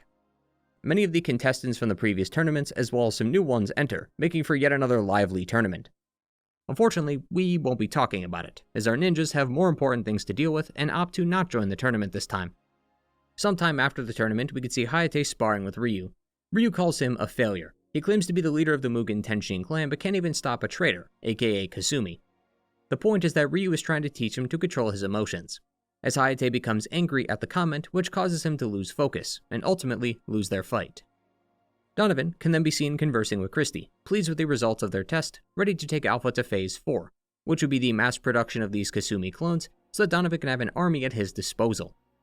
He's also relaying this info to Lisa, asking her to tell their client that they will be ready very soon, but it seems as though Lisa may be a double agent, as she does not seem to share Donovan's grand wishes. While on a phone call though, she is found by Ryu, who confirms Lisa's involvement in Mist. Fake Kasumi then returns to Helena, having failed in her search, demanding to know where Alpha is. She then gives her the location, which is the same offshore rig that the tournament was held at, but she's also sending Hayate and the others to help her. During this, two things occur at once. Fake Kasumi would travel to the offshore rig and enter the underground facility. There she would fight with Alpha 152 and defeat her for good, as it vanishes into a bright mist. In the meantime, Ayane, Ryu, and Hayate were briefed on the purpose of Phase 4. Helena believes that this rig is hiding something, but she can't be seen doing anything suspicious, so our trio is going to be sent in under the radar to deal with it. When they arrive, they are stopped by Bayman. Bayman is trying to uncover what happened to his men, and has found Fake Kasumi. It seems as though Hayate and Ayane are here for the same reason, as they sense something was wrong with her when she first boarded the Freedom Survivor. So Bayman and Hayate fight to see who challenges her. Hayate wins, and is escorted to her location so that he and Ayane can take her down. Fake Kasumi then runs away as Hayate and Ayane chase her, while Ryu is in the back destroying a chopper. The two then finally corner her and put the clone down for good. As Ryu holds her, the same green mist appears from her body, confirming that she was indeed a clone. Ryu feels sympathy for her, for even though she was a clone, she lived a life like any other and did not deserve this fate, but ultimately she had to go. Ayane and Hayate then break through Mist's front door while Bayman stays behind. There, they meet with Rig. Rig's reappeared time and again in the background. He grew up on an oil rig and never knew his parents or his real name. People called him Rig as a nickname, and it stuck. Rig seemed like a one-off newcomer to the franchise, but it's revealed that he's actually Donovan's son. Although evidence suggests that his new attitude is not of his own volition. DOA 6 will show this a bit more, but he seems to be controlled in a sense, so this is not who Rig really is, but rather Mist's puppet. Hayate goes to defeat him, but during their fight he is trapped by these beams of light. These seem to be a holdover from his days as Project Epsilon, as Rig immediately begins restarting the project once he's fully ensnared Hayate. Ayane, who was with him at the time, then escapes and goes to get Ryu. We then see Ryu send a bird attached with a message. This message is being delivered by our good old pal Muramasa to the real Kasumi, who's been in hiding ever since the start of the game. As Ayane and Ryu then fight off more Mist military, they're assisted by Kasumi, who has now arrived on scene. Entering the facility, she is also stopped by Christie, but manages to defeat her. She then tries to rescue Hayate, but has to fight off Rig. As Rig is defeated, he retreats. Lisa then reappears, confused as to why Project Epsilon was being restarted. Using her past knowledge of the program, she is able to rescue Hayate from his confines, atoning for the damage she caused in previous games. As Lisa works through the program, they find hundreds of pods all containing Alpha Kasumi, evidence of their Phase 4 plan. All four of our fighters will then take turns fighting it, as it morphs its form into theirs, copying their moves and appearances. But Kasumi is the one who gets to deal the final blow in the end, who, like her clone, finally got revenge for what Donovan did to her all those years ago. As the sun rises the following morning, she thanks everyone for their help. She's still a runaway ninja, but she's glad they came to her aid in the end. After all that went down on the platform, Helena would destroy everything, reporting it as merely an accident so that no one would get suspicious. But even though Mist's base was destroyed, their presence was not eliminated. Donovan is still out there, so it's only a matter of time before they strike again, and this time, they have a rather sinister goal in mind. Lisa, after the events of DOA 5, is still looking into Mist and their schemes. Helena wanted to hire her, but Lisa's loyalties only lie in the pursuit of research, not Helena nor Donovan's plans with it. Mist, now needing a head researcher, then employed the works of one named Nico. Nico's father was a famed biotech researcher but went missing some time ago. Nico followed in her father's footsteps and enrolled in MIT. Coupled with her unique martial arts, she caught the eye of Donovan, who hired her as head of research, tasking her with reviving the one and only Rido. She hilariously doesn't care too much about that though, as she's actually more interested in the tech's capabilities, as she plans to use this tech once successful to revive her father. But for now, Rido is the main focus. However, it does seem as though the Alpha project isn't completely off the table, because we could see Alpha in a similar container as Rido. A man is watching over Alpha, who is believed to be Donovan, given this is his one pet project, but it seems like Mist is putting Alpha on the back burner. To fully revive Rido, Nico and the rest of Mist then track down Honoka. She's a newcomer to the franchise, but only recently came to the DOA spotlight because she's confirmed to share the same blood as Rido. In fact, his copy abilities also manifest in her too. The plan is to kidnap her and use her as a means to revive Rido. Helena seems to understand her importance too, for she requested her maid Mary Rose, who debuted in the last tournament, to be Honoka's bodyguard. She doesn't seem to be the only one looking after her though, as while the two are walking away, we can see Ayane looking over them as well. While watching over her brawls with Tina and Mary Rose, and even fighting Honoka herself, Ayane confirms that Honoka is indeed related to Raido, and thus means that they are sisters. While this happened, Hayate visited Helena asking about the status of the platform, before seeing a photo of Rig. Rig is currently staying in New York, with Bass, a former wrestler that also worked at the platform back in Dead or Alive 5. Hayate goes there to question him, but Rig has no idea what he's talking about. Seems as though Donovan's possession had worn off and he's back to normal. Not fully convinced, he informs Ayane that they will be keeping an eye on him for now. Back in the village is Ryu, who's seen training before the Tengu princess known as Tengu appears. She heard that Ryu was the one who slayed Bankotsubo, so she came here to see if his strength really lives up to the legend. Defeated, Ryu doesn't kill her, rather requests that she simply leave and return home. However, she continues to stay in the human world, looking for those of unique power. She would also spar with Ayane, as during Dead or Alive 2 when under the possession of the Tengu, she called herself the Tengu of Miyama. Turns out Tengu is the real Tengu of Miyama, so she was eager to see who this false Tengu was. Later that day, Ryu would also spar with his old pal Hayate. No purpose for this fight, simply just a clashing of swords between two ninja. Meanwhile, Kasumi is seen outside holding a letter to her mother, before she is attacked by numerous alpha clones. While she can fend off some, she is quickly becoming outnumbered, but Ryu is here to cut them down. This then confirms their suspicion that Mist is still on the move. Before long, the 6th Dead or Alive tournament would then commence. Helena would then prepare the business side of things, while Zack would once again go out and look for talent. Our ninjas are once again absent from the tournament, having more important matters to attend to, now that Mist is on the move. Now's probably also a good time to mention that Rachel and Momiji do actually make an appearance in both Dead or Alive 5 and 6. However, because they were DLC for both games, they were never involved in the story, so it's assumed based on their bios that they entered both tournaments to train, but didn't make it very far. During the announcement, Ayane then consulted with Hayate on her findings regarding Honoka. Seeing no choice, he orders Ayane to capture her. She then ambushes Mary Rose and Honoka. Being her bodyguard, Mary Rose steps up to stop her, but both girls would lose in the end as Christy had taken her while they were both distracted. Hayate in the meantime watches over Rig as he sees him walk over after having been possessed by Christy. Catching up to Rig, he is stopped by a prototype of Raido. This was something Nico had been working on in the background, but it's still clearly in its early phases.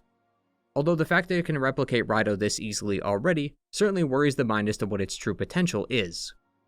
As Hayate cleans up the prototype, he chases after Rig, but is trapped by those same beams that were left over from Project Epsilon. Bayman was overseeing this matchup, finally being able to see what this Epsilon project he had heard so much about really was. He then tells Hayate to see Lisa Hamilton, as she is still out there and is the only one that could do something about this. Contacting Lisa, she was able to help him out with his problem. The next time this happens, he'll be able to break through without much issue. Honoka was then brought back to their lab, but Nico realizes that it's not enough and that they need more. Knowing where they could find another offspring of Raido, Christy gives Mary a call, knowing that she and Ayane would track her location and fall into their trap. Christy's plan had worked perfectly, as while Mary escaped to get help from the others, Nico had incapacitated Ayane and brought her back to their lab. As she fell, 2 butterflies were released from her body, messengers to let people know that Ayane was in trouble. These 2 butterflies were sent to Hayate, and of all people, Kasumi. She could have sent this to Ryu or literally anyone else, but the fact that she sent this to Kasumi specifically means that she trusts her with her life. Over the course of the game, Ayane likely realized how one-sided this conflict between the two was. How Kasumi never really hated her despite all the anger Ayane had for her. It's a turning point for the sisters. It doesn't fully mend the pain Ayane has, but it's clear she's beginning to trust Kasumi more and more. Kasumi, Ryu, and Hayate then meet at the front door and break into Mist's lab. But as they enter, the systems within the facility overload.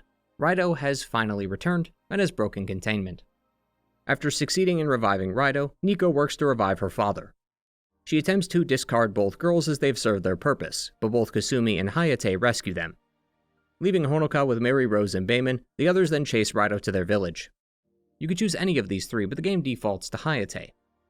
Raido scolds him for having a woman protect him, the same thing he said to him as a kid, except this time it will hopefully be the last. As he delivers the final punch, Raido's body dissolves into a red mist, ridding the world of this evil once more. As the game comes to a close, Helena enters the Mist lab and talks with Nico. Demanding answers, Nico explains that their research had made it possible to bring those back from the dead. Nico can now revive her father, and Helena can get her mother back. In fact, Helena's mother is already in a test tube ready to be experimented on. Despite how desperate she is to see her mother, though, she refuses. Those who have died must stay dead, further saying that people can grow strong through overcoming sadness. But it's clear that the two don't see eye to eye on this issue. letting us wonder what the world of DOA will be like if this power ended up in the wrong hands again. Now, as mentioned earlier, there is much more going on in Dead or Alive than what we've talked about, like the relationship between Jan Lee and Li Feng, Elliot's training, Mila's desire to fight Tina's dad Bass, the arrival of a Tengu princess, and all the other guest characters throughout the series. But again, I wanted to keep things focused on the Ninja Gaiden cast as much as possible. This does, however, finally complete our side quest down the roads of Dead or Alive. But it's now around this time where I have to admit that from here on, the timeline is going to get pretty confusing. These next few games don't really have clearly defined lines as to where they belong in the timeline, so it's going to lead to a lot of speculation. Such as with our next entry, Ninja Gaiden for the arcades.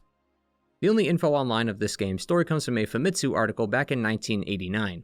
Assuming the translation is correct, it takes place in the year 1999, and follows Ryu in America, who fights the streets of the US to take down the cult of Nostradamus, led by their leader Bladamus, who escaped the Alcatraz prison and has ICBM missiles in his possession. Specifically putting it in 1999 means it is 10 years after Ninja Gaiden 2 for the NES. Dead or Alive 6 labels Ryu as 25 by that game's events, so even if we're being charitable and assume that both games happen in the same year, Ryu would be 15 by the NES games and 12 during Shadow.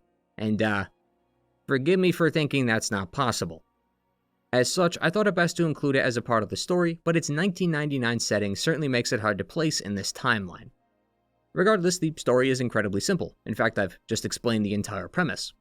Ryu travels from Japan to America to stop this cult from blowing up the world.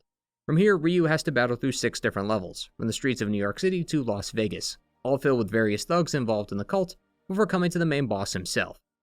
After beating him in a one-on-one, Ryu sails back to Tokyo, having completed his mission. Now, you might be wondering why I even decided to bring up the arcade port, with it having such a minimal impact on the story. Firstly, I'm nothing but thorough, as you've likely noticed by now, but mainly because it's mentioned in our next entry.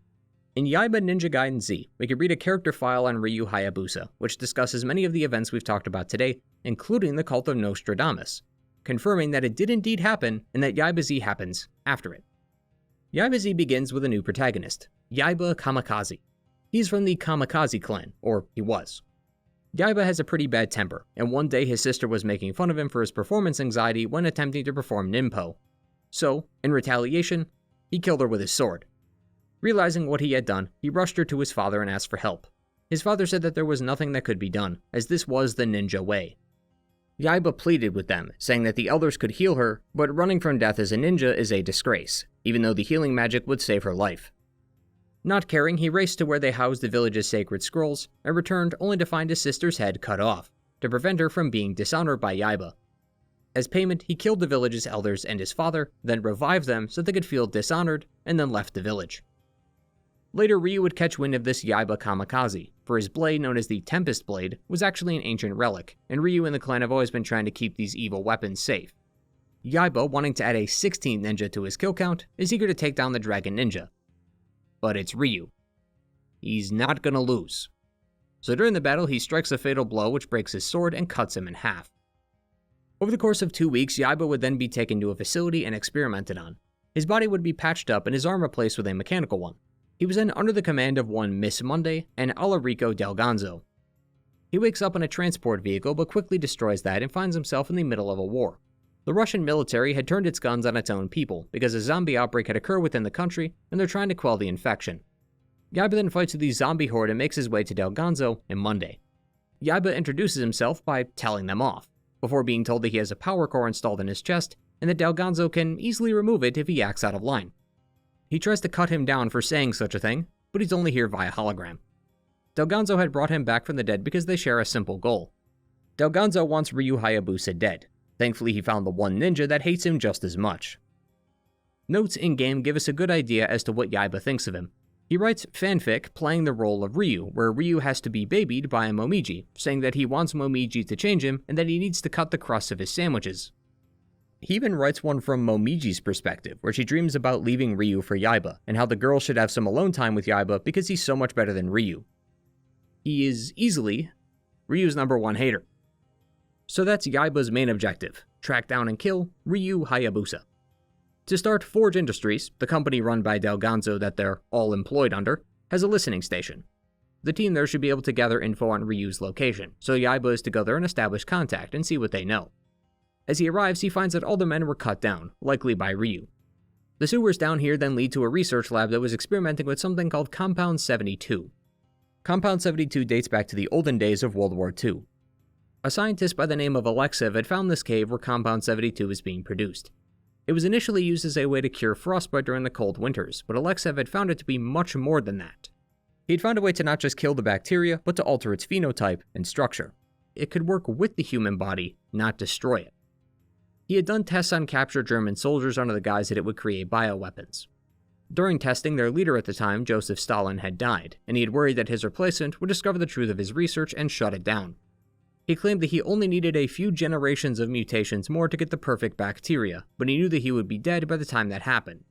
72 generations was as far as he got, and thus, Compound 72. Yaiba goes through the sewers hoping to catch up with Ryu. Evidence suggests that Ryu plans to steal the notebook written by Alexev on Compound 72 and then bury the whole facility. Delganzo doesn't want that to happen. Yaiba doesn't really care, he just wants Ryu dead. The two then meet and Yaiba tells Ryu that he's going to kill him. Ryu recognizes Yaiba and his new arm, saying that Delganzo was the one who started the zombie outbreak in the first place. This would explain why Delganzo wants the research notes, so he could perfect the mutations and likely use it for nefarious purposes. Yaiba's brain during this conversation only seemed to hear Hayabusa and kill, as he shuts all this talk out and demands that he and Ryu fight. During their scuffle, Ryu is tackled and sent down to the chamber, before Ryu Izuna drops him so hard that it causes an explosion. Barely alive thanks to some energy from his backup capacitors, they land right next to the source of Compound 72, which is a dead alien god. The two then continue to duel, although Momiji is here to back him up and apply a shield to Ryu. During their fight, Ryu casted some ninpo that spawned a flame dragon, while Yaiba simply used his cyber arm to punch it. The resulting explosion made the floor unstable, which caused Momiji to fall, but Ryu caught her just in time. Yaiba then waits, not wanting to kill Ryu, as he'd rather wait for his strength to fail and Momiji to fall, so that he can experience a pain like no other. Ryu then tells Yaiba that he doesn't care what happens to him, only that Yaiba take the notebook and give it to the right people. It has a cure, which means the plague can be stopped. Delganzo, of course, wants the notebook, because he could be an evil ruler with its power. Yaiba, again, not caring about any of this, simply throws the notebook into the acid below. Delganzo, absolutely pissed, then activates the kill switch in his core. It was supposed to cause an explosion and take out both Yaiba, Ryu, and Momiji, but Yaiba ripped it out and threw it down below near the notebook, saving all three of them. But with no core, he dies right then and there, as Ryu and Momiji escape.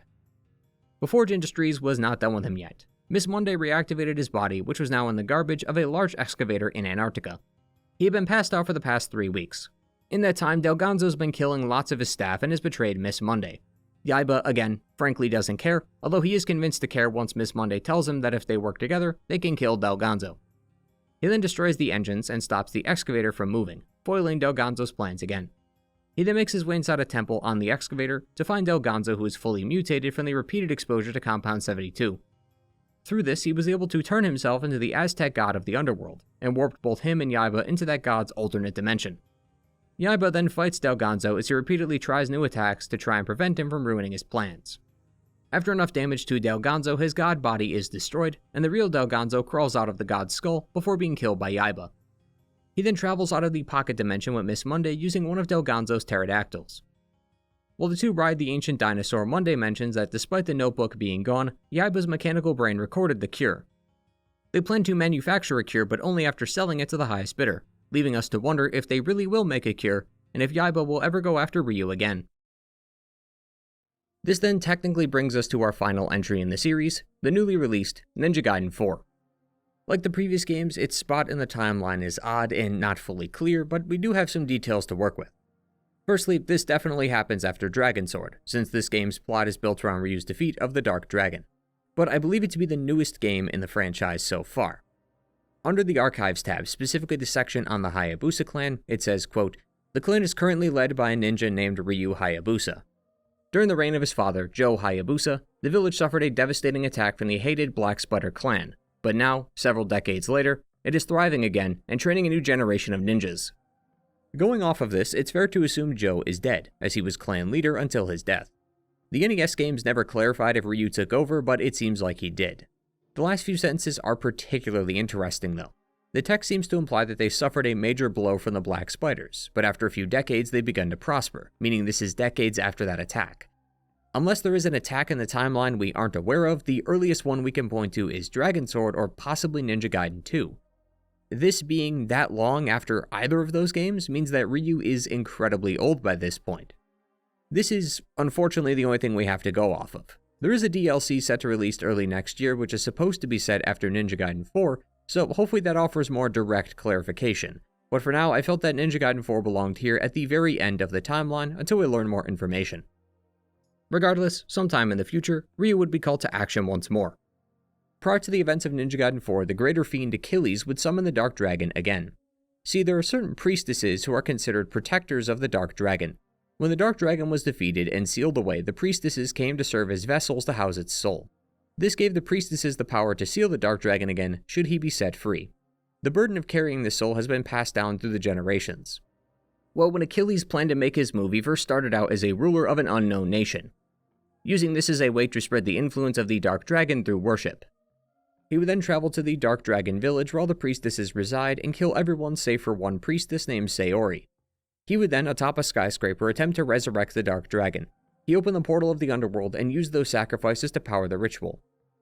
The plan was to resurrect the beast, not just so that the world could be destroyed, but so that it could feast on its flesh, consuming the Dark Dragon's power, making him the strongest entity in the world. The issue is that only its body was able to manifest. To complete the transformation, Achilles must sacrifice Sayori, as she carries within her the soul of the Dark Dragon. Doing so combines the body and soul, and thus the Dark Dragon can be awakened. Ryu has defeated both the Dark Dragon and Greater Fiends numerous times before, so don't act surprised when I tell you that he killed Achilles with ease using the true Dragon Sword. Despite the victory though, the Dark Dragon's corpse still lay above the city due to the immense power it acquired from the countless souls that were sacrificed to awaken it. From this husk then fell an endless downpour of cursed rain. It blighted the city's streets and turned Tokyo into a fiend paradise. In its wake, a small military organization called the DDO, or the Divine Dragon Order, controlled the city.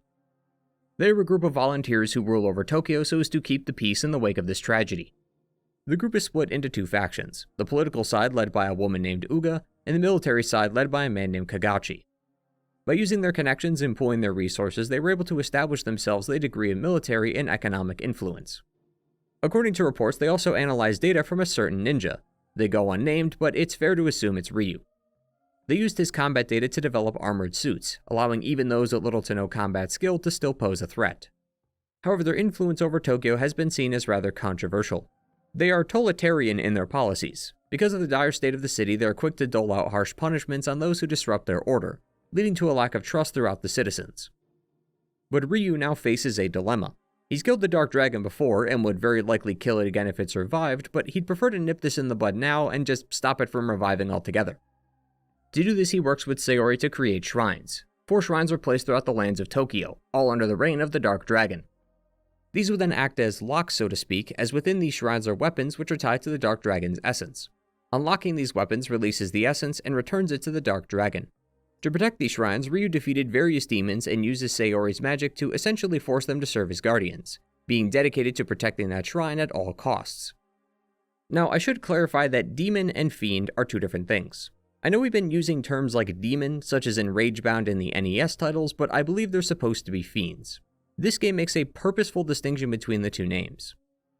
Demons are beings who reside in the various areas of Tokyo. They often prefer sacred grounds like shrines and temples, although some can be found in metropolitan areas. They're highly territorial and will eliminate anything that comes within their borders. This is mainly used as a defensive instinct, as when they are taken outside the bounds of their land, they lose their spiritual power, and their lifespans are cut drastically. They often manifest and gain more power through human emotion, with fear being known to empower them. Long-lived demons with enough volume of accumulated fear can rank even above a high-level fiend. And speaking of which, fiends and demons seem to be enemies, or at the very least, not allies, as we could find them occasionally fighting during battle, suggesting no allegiance between the creatures. Ryu will then make his way through Tokyo fighting demon and fiend alike, setting up these shrines that part of the Dark Dragon can be sealed within them. The DDO has been setting up camps along the way, but are waiting for Ryu's go-ahead. They know that when the Dragon Ninja is working, it's best to clear the way and let him do his thing. With all 4 shrines made and all 4 guardians at their post, he then has the DDO watch over Sayori in order to keep her safe. Ryu is then asked by Sayori during these missions why he cares so much. Because of her ties to the Dark Dragon, everyone wants her dead except Ryu. She believes herself to be the cause of everyone's suffering, but Ryu reassures her that she was only being used by Achilles and that none of this is her fault. By the time they finish all the shrines, she thinks she is finally ready to forgive herself, saying that because she is still alive, that means she's able to fix things and make it right. Ryu does wish that there was a better way to do all this, but at the moment, this is the best they can do. According to the legend, only a ninja of the Raven clan can kill the Dark Dragon for good, but no one from the clan has stepped up, so Ryu is forced into this workaround. But a member of the clan was quickly rising through the ranks. Considered the strongest warrior of their clan, many have started comparing his feats to that of the Dragon Ninja himself.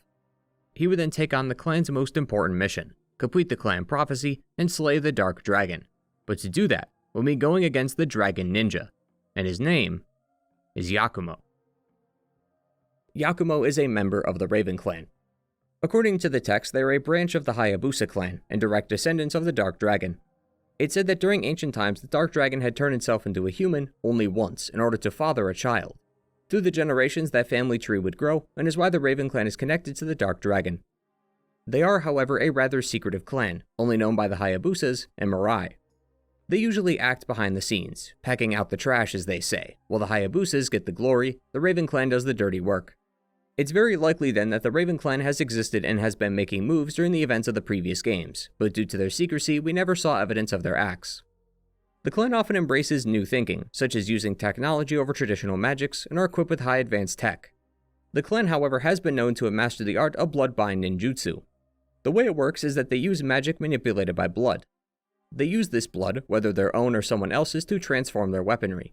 Yakumo can summon his weapons from thin air, and can even switch weapons on the fly, as all that's required is a bit of blood. The clan actively collects cursed blades to utilize this ninjutsu. Yakumo's swords, the Takamine Kata, are one such blade that have been passed down through the generations, not unlike the Dragon Sword or the Blade of the Archfiend. Despite this, they are not an evil clan like the Black Spiders. They want to save the world from evil and help humanity evolve. They just aren't afraid of getting their hands dirty, so to speak. Part of this willingness to get their hands dirty involves our main quest. To fulfill the clan prophecy and clear their name, they must follow the clan mantra, quote, "Blackened rain beckons our bloodlines immense. Through the death of his priestess must the dragon be cleansed."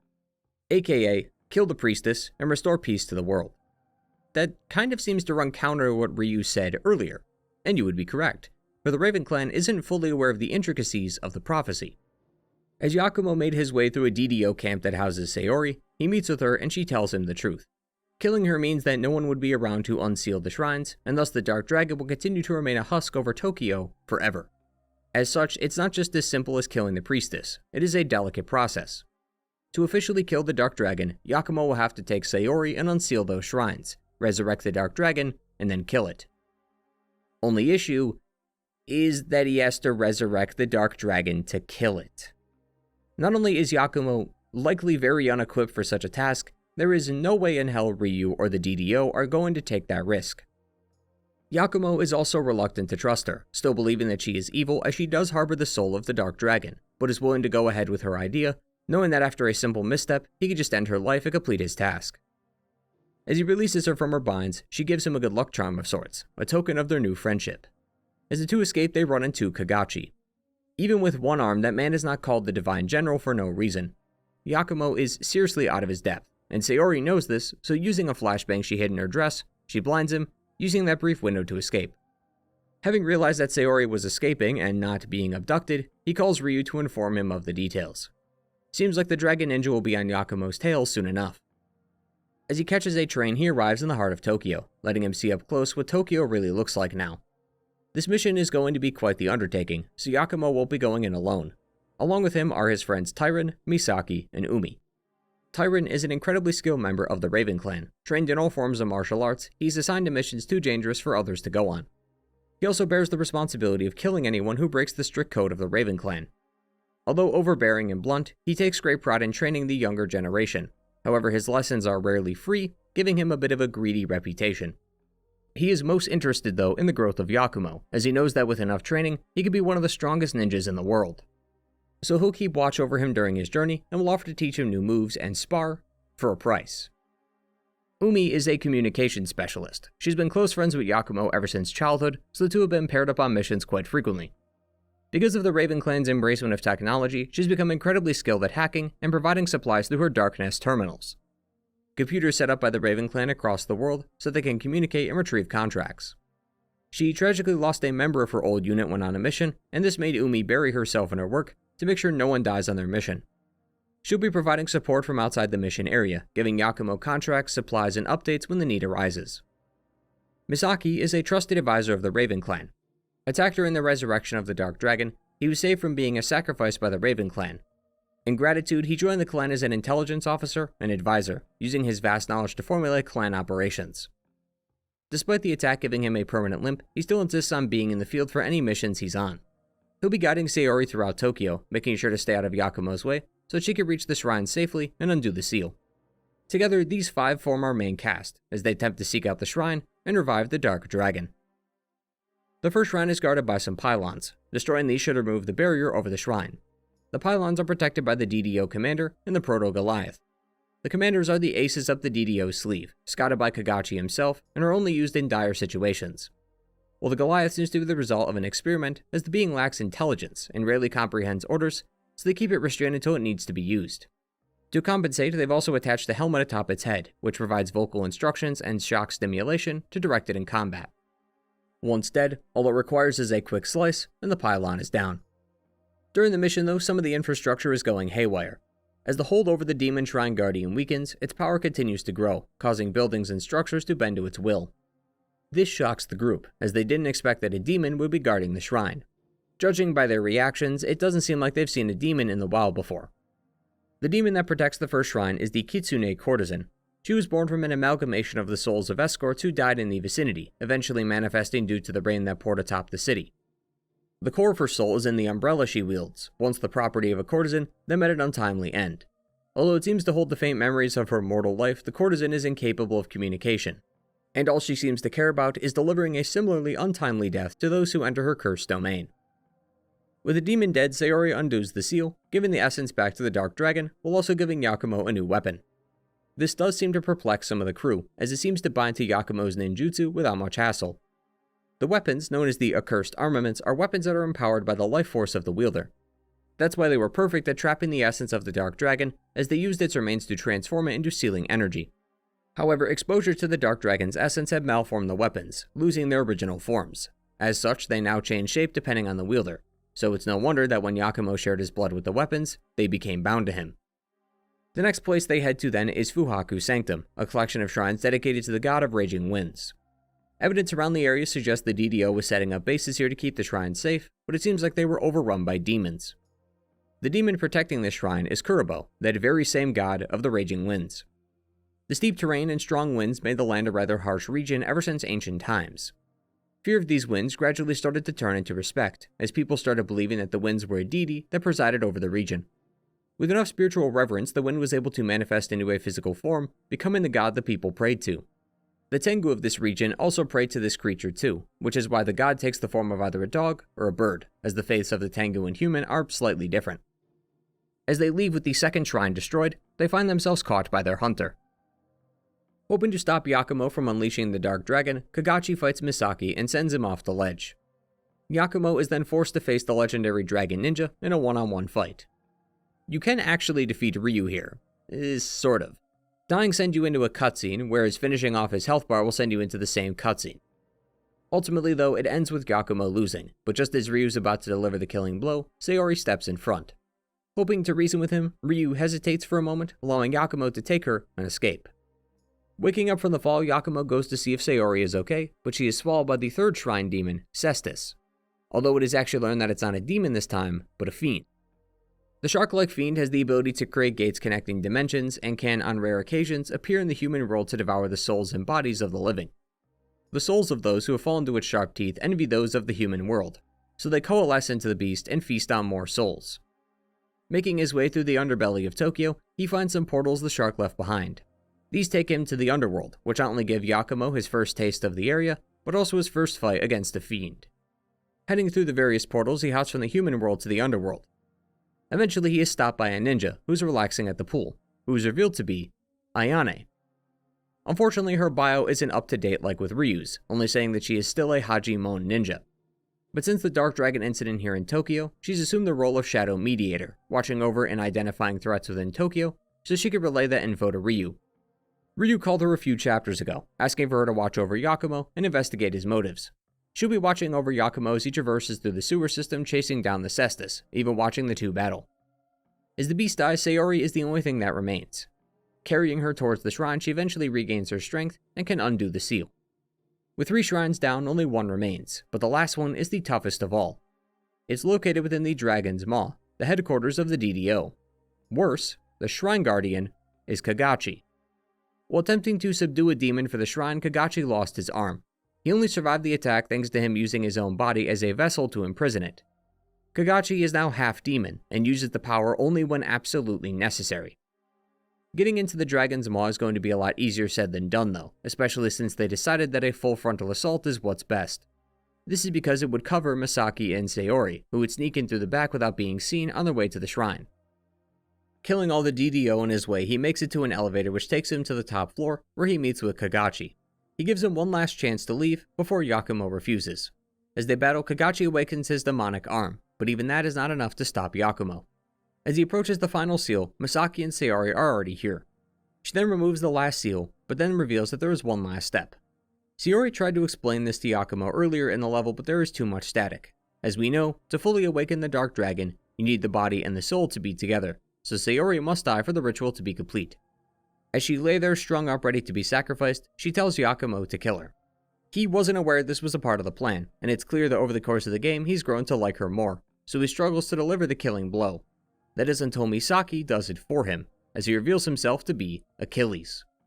All this time Achilles has been biding his time, waiting for the seals to be undone, and thanks to Yakumo, he didn't even have to lift a finger.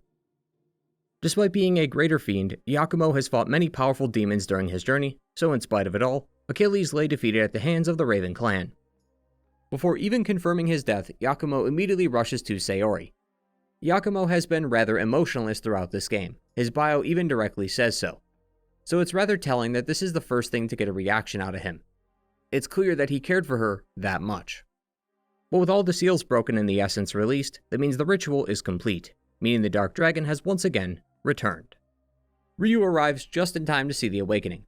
Rushing over to Yakumo's location, he sees the two before going on ahead, attempting to meet the Dark Dragon head-on. Yakumo, after saying goodbye to Sayori, then follows behind him, and is greeted by the Dragon Ninja yet again. You may question why Ryu is doing this, and the answer is simple. He's testing him. In recent history, Ryu has been the only one to slay the Dark Dragon. Yakumo wants to complete his clan's prophecy, but Ryu does not believe he is ready. Earlier, when Sayori was making her way up the Dragon's Maw, while Yakumo was busy distracting everyone, she walked with Ryu and gave him the Jewel of the Dark Dragon. Not to be confused with the Eye of the Dragon, this jewel comes from the heart of the Dark Dragon. She said that if Yakumo is deemed worthy by him, then, and only then, should he give him the jewel. So that's what this battle is for, a way to test Yakumo. If he fails and dies, Ryu will fight the beast again and probably kill it. But if Yakumo succeeds, then he'll be allowed to fight the Dark Dragon himself and fulfill his clan's destiny. After one of the best battles this world has ever seen, the final strike lands. Yakumo has won and bested the Dragon Ninja. For this, he is given the Jewel of the Dark Dragon. Combining that with Sayori's good luck charm, which we learn is actually an old piece of the Dark Dragon blade, that very same blade manifests again.